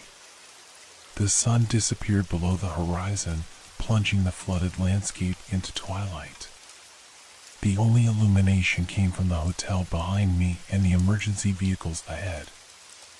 I fixed my eyes on those distant beacons of normality, refusing to look back again. My strength was fading, each stroke becoming more labored than the last. My waterlogged clothes dragged me down, and my injured ankle throbbed with every kick. But I kept going, driven by the certainty that stopping meant joining the permanent guests of the Crescent Bayou Hotel. Something large moved in the water beside me, creating a wake that pushed me sideways. I caught a glimpse of pale skin beneath the surface, a flash of white fabric, then it was gone, disappearing into the depths. Not attacking, just accompanying. Go back, I gasped between strokes. I'll remember you. I'll send help. I swear. More shapes appeared in the water around me, not threatening, but escorting. The hotel's ghostly guests, guiding me to safety? Or herding me towards some new horror? I couldn't tell, and didn't dare stop to find out. After what felt like hours, but was probably only minutes, my feet touched solid ground. I crawled onto the sloping earth of the highway embankment, collapsing onto my back, gasping for breath. My camera, miraculously, was still around my neck, but whether its contents had survived the soaking remained to be seen. In the distance, the Crescent Bayou Hotel continued its impossible celebration, lights blazing from every window, music carrying across the water. As I watched, the lights began to dim, one by one, floor by floor, until only a single window remained illuminated, a beacon in the gathering darkness.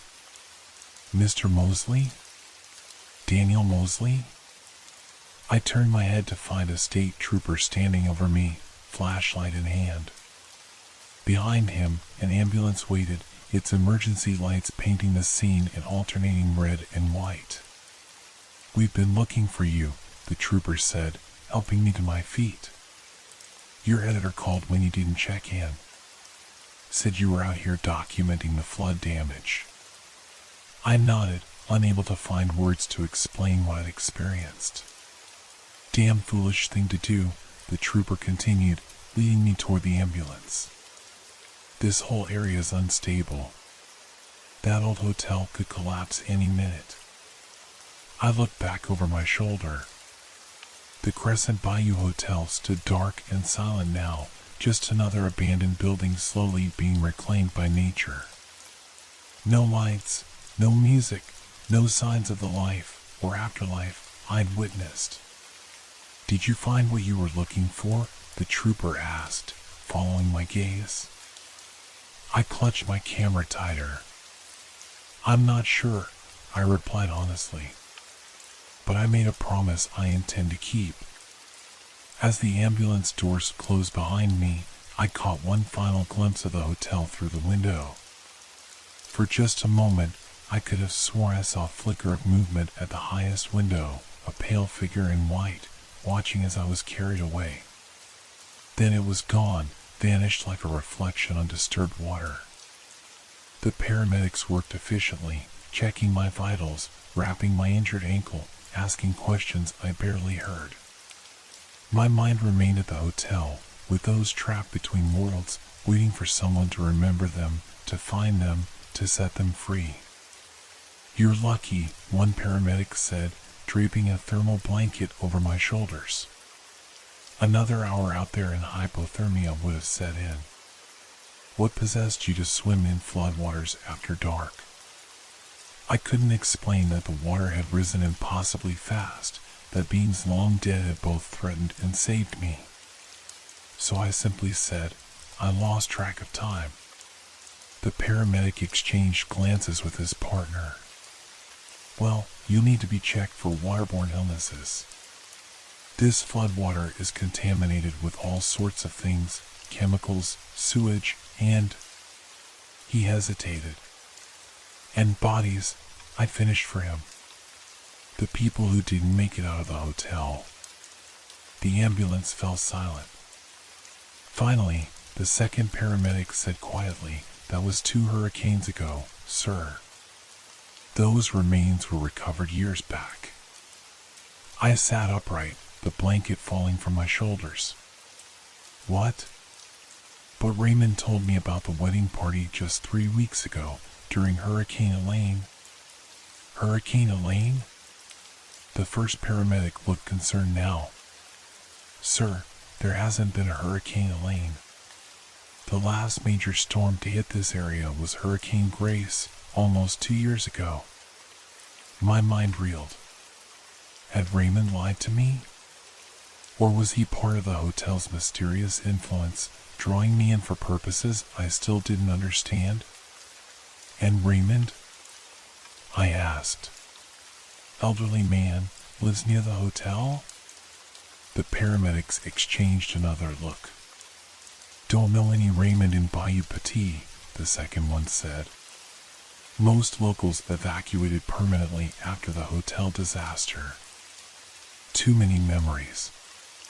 As the ambulance pulled away, carrying me toward the safety of New Orleans, I couldn't help but look back one last time at the half-submerged hotel. It stood silhouetted against the night sky, dark and seemingly abandoned. But I knew better. I knew who waited within those walls, patient as only the dead can be. My camera felt heavy around my neck, a responsibility as much as a possession. If the ledger was lost, these photographs might be the only evidence of what I'd experienced, the only means to fulfill my promise. "I'll remember," I whispered, closing my eyes as exhaustion finally overtook me. "I'll make sure you're not forgotten." In my dreams that night, I danced at a wedding beneath crystal chandeliers, the bride radiant in her pristine gown, guests laughing and celebrating around us. Only when I looked out the windows did I realize we were underwater, fish and darker things swimming past the glass, watching our eternal reception with cold, unblinking eyes. 2 weeks after my escape from the Crescent Bayou Hotel, I sat in my apartment surrounded by research materials, printed photographs, and newspaper clippings dating back decades. My ankle, bandaged but healing, throbbed dully as a reminder of my ordeal. The camera had survived its submersion better than I'd expected. Most of the photographs were intact, though distorted in ways that digital corruption couldn't explain, faces blurred into unrecognizable smears, strange luminous orbs hovering in empty rooms, and in one particularly disturbing image, dozens of pale hands reaching toward the lens from the dark water of the flooded corridor. But it was the photograph from room 324 that haunted me most, the empty shower with its drawn curtain, and in the foggy mirror, that face. Not the bloated, horrific visage I remembered seeing, but a young woman, beautiful and sad, her eyes pleading for something I couldn't give. My editor had been skeptical of my story, naturally.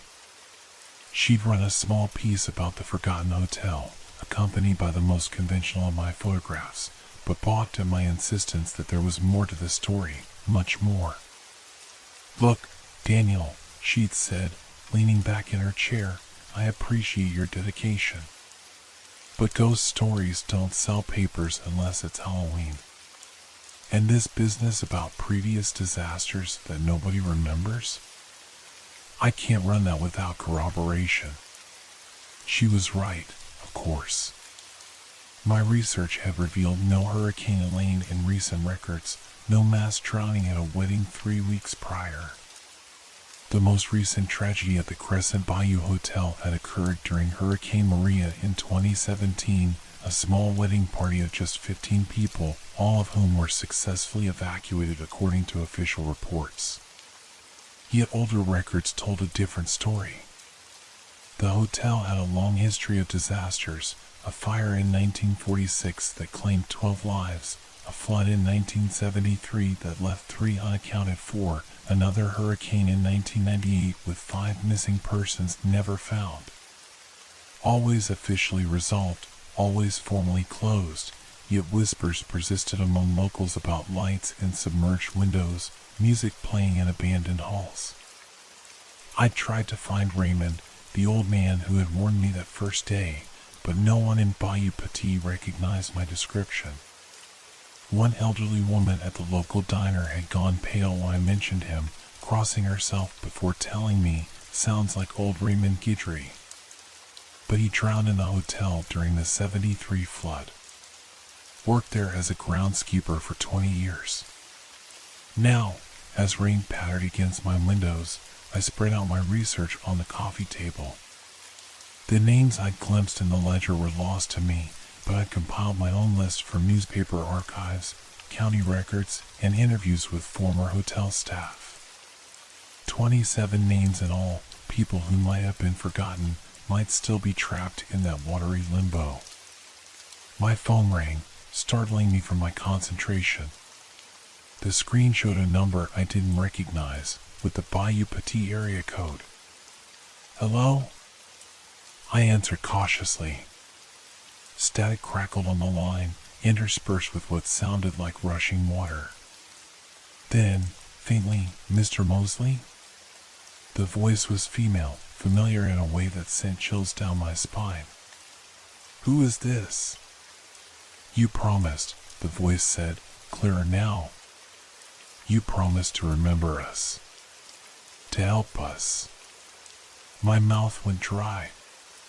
"The bride," I whispered. "How are you calling me?" "You're dead?"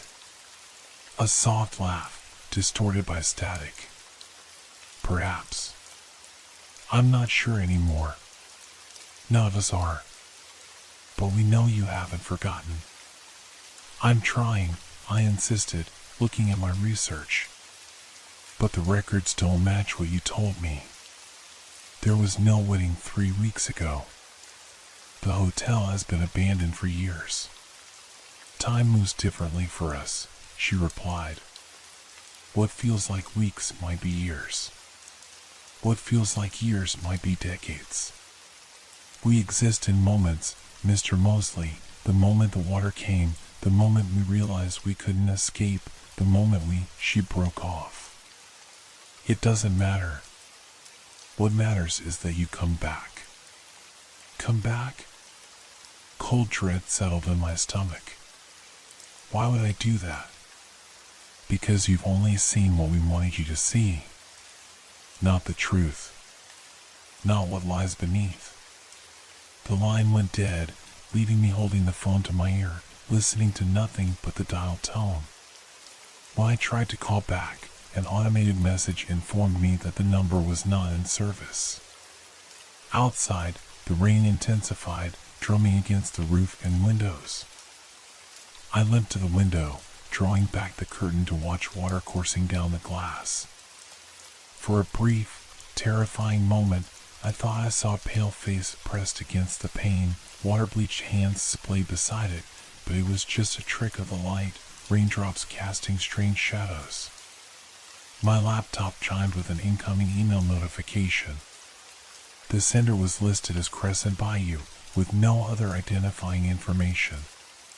The subject line read simply, "Proof." I hesitated before opening it, knowing instinctively that whatever it contained would destroy any chance I had of walking away from this story, of forgetting the hotel and its permanent guests. But I had made a promise. The email contained no text, just an attachment, a scan of an old newspaper article dated January 12, 1974. The headline read, "Search for Hotel Flood Victims Abandoned After 6 Months." Below was a photograph of the Crescent Bayou Hotel, partially submerged, with a list of names described as presumed dead. 27 names, matching exactly the list I had compiled. At the bottom of the scan, handwritten in what looked like faded blue ink, were the words, "They didn't look hard enough. We're still here." Outside, a flash of lightning illuminated my apartment, followed by a rumble of thunder that seemed to shake the building to its foundations. The lights flickered once, twice, then stabilized. My decision was made before I consciously realized it.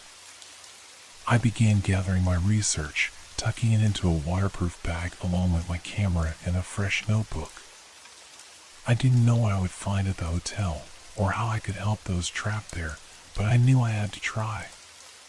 The drive back to Bayou Petit was a blur of rain-slicked roads and growing trepidation.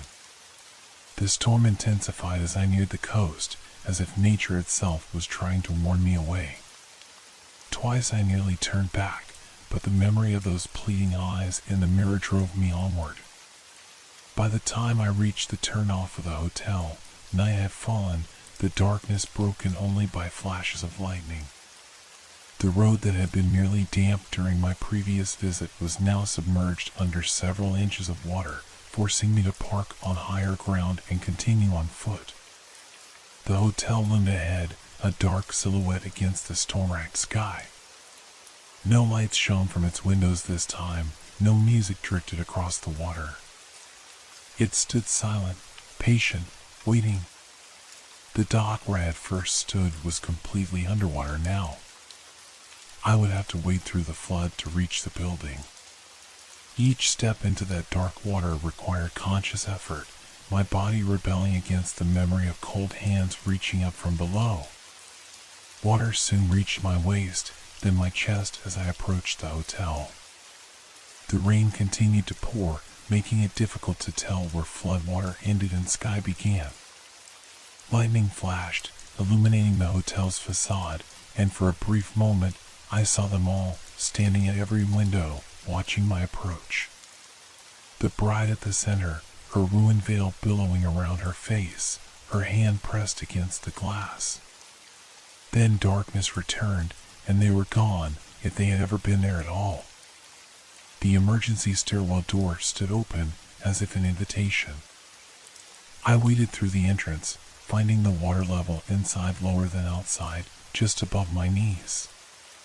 Impossible, but no more impossible than everything else I had experienced here. I climbed the stairs slowly, my injured ankle protesting with each step.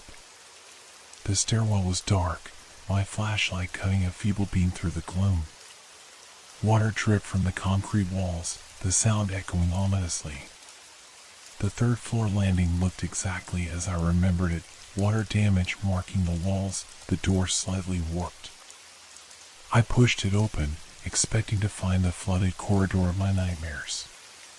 Instead, I found a perfectly dry hallway, carpeted and well-lit, as if the hotel were still in operation. "Hello?"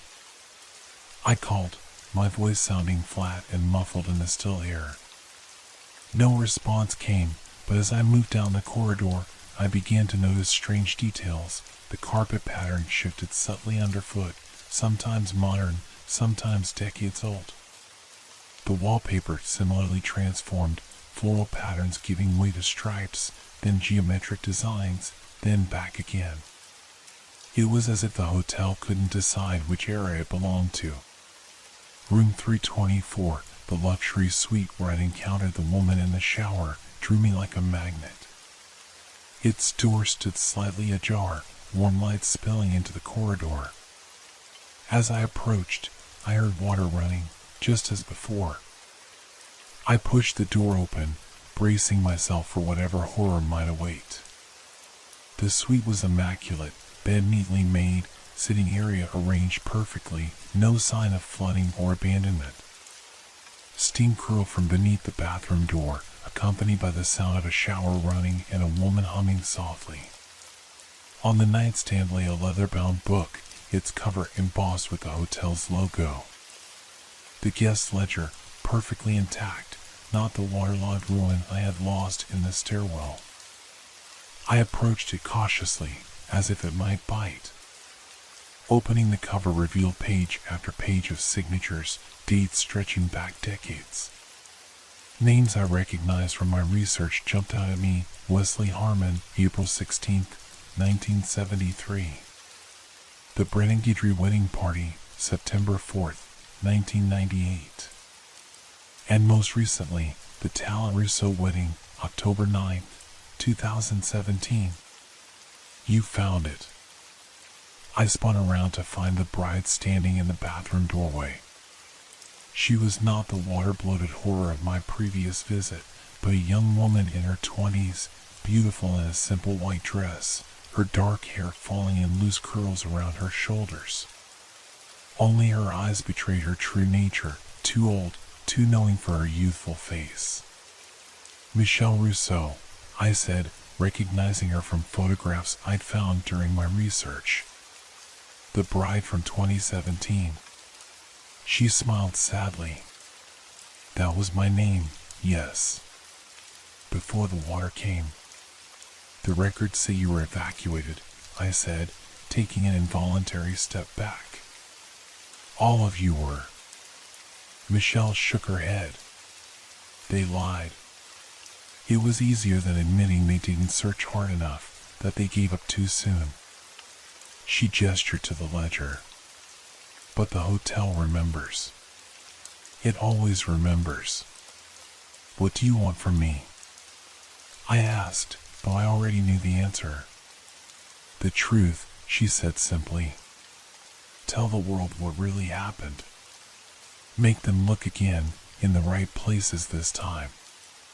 And if I do, what happens to you? To all of you? Michelle's form flickered briefly, like a television with poor reception, revealing the bloated, waterlogged corpse beneath the beautiful facade. We can rest. Move on. Stop reliving the moment the waters came, over and over and over. Lightning flashed outside the window, thunder following immediately. The storm was directly overhead now. Michelle looked toward the window, her expression troubled. You should go, she said. The water is rising again. It always rises during storms. I clutched the ledger to my chest. I'll need proof. Something concrete, something they can't deny. Michelle's smile was almost gentle. Look in the basement. That's where most of us ended up, trying to escape through the service tunnels. That's where they should have looked first. A crash from somewhere below shook the building. Michelle's form flickered again, panic flashing across her face. Go now. The others, they don't all remember what they are. Some just know they're trapped, that the living escape while they didn't. They won't all be as rational as I am. I needed no further urging. Clutching the ledger, I ran for the stairwell, Michelle's final words following me. Remember your promise, Mr. Mosley. Remember us. The stairwell was no longer dry. Water rushed up from below, already covering the steps to the second floor. I had minutes, perhaps seconds, before my escape route was cut off. But instead of climbing upward toward temporary safety, I found myself descending toward the basement, toward the truth that Michelle claimed waited there. The water reached my waist by the time I made it to the ground floor, its cold embrace familiar now, almost welcoming. I waded toward where I knew the basement access would be, guided by emergency signs still faintly visible on the walls. The basement door was underwater, requiring me to take a deep breath and dive beneath the surface. My flashlight cut through the murky darkness, revealing a staircase leading down into absolute blackness. Against every survival instinct, I swam downward, following the beam of light into the hotel's submerged heart. The basement was a vast space, once used for storage and mechanical equipment. Now it was an underwater tomb. My light played across shapes that at first appeared to be mannequins scattered across the floor, posed in attitudes of flight or despair. Then my brain processed what my eyes were seeing, and horror washed over me. Bodies. Dozens of them, in various states of preservation. Some were mere skeletons, clothes hanging in tatters around bone.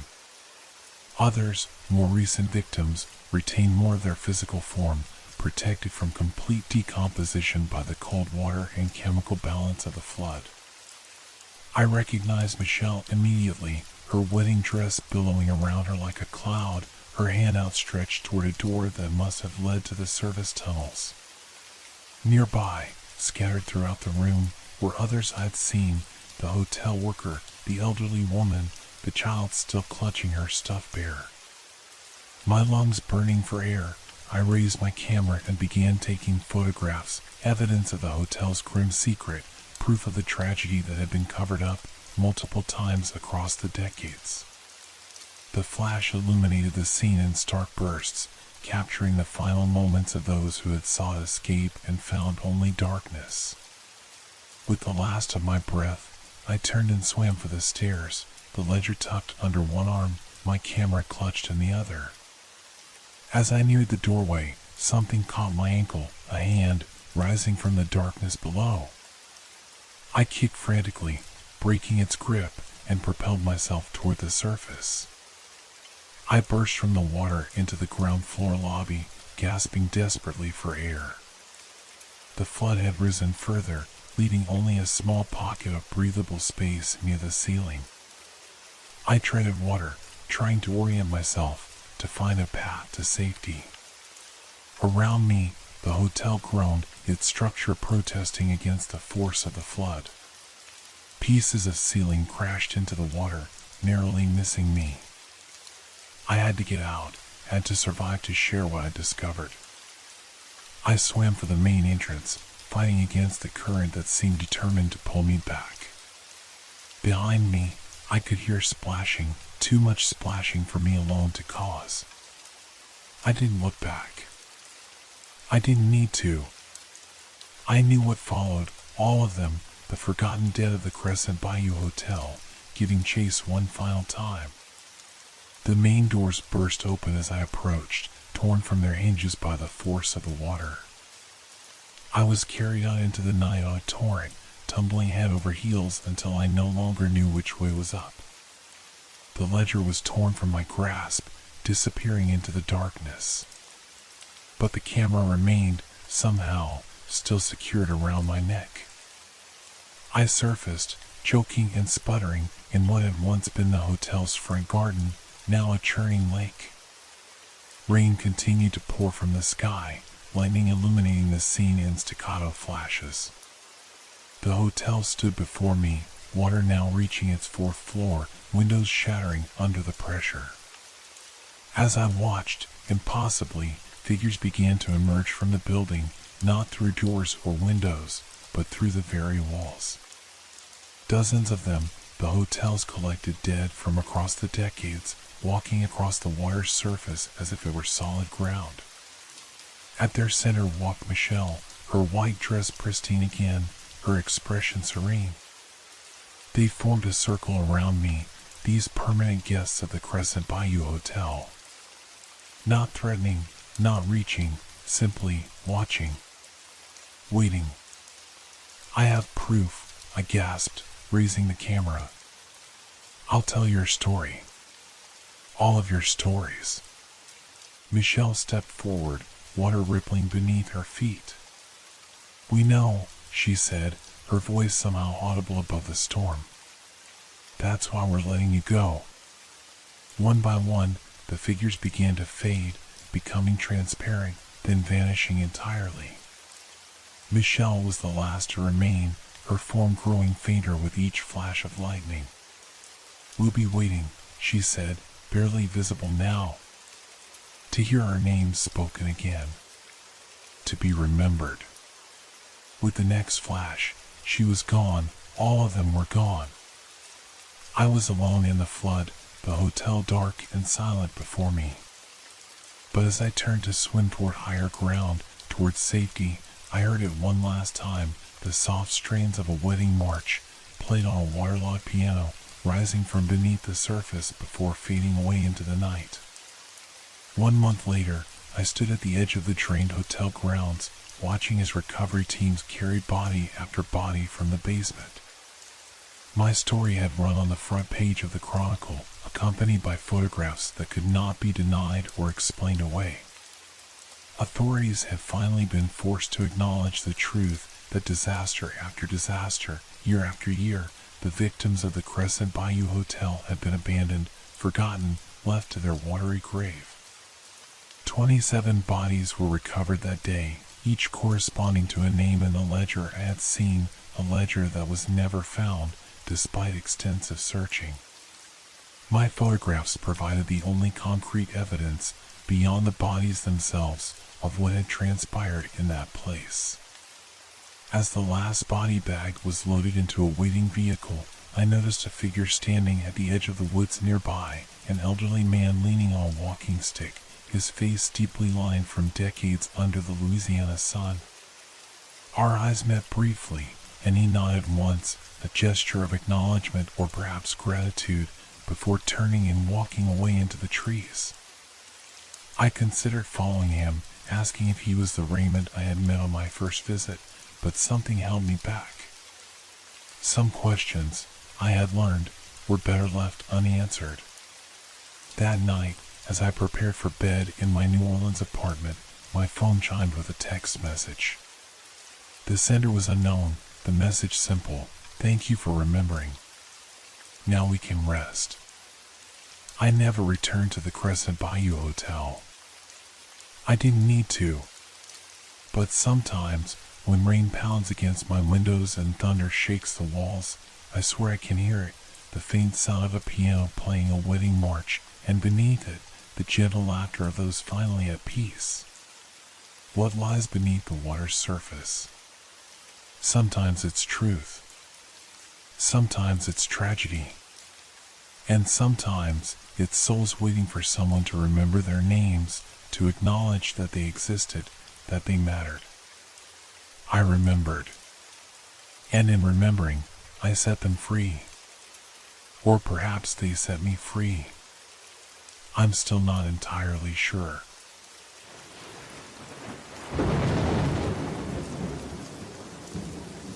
Hope your dreams are filled with fear. Good night.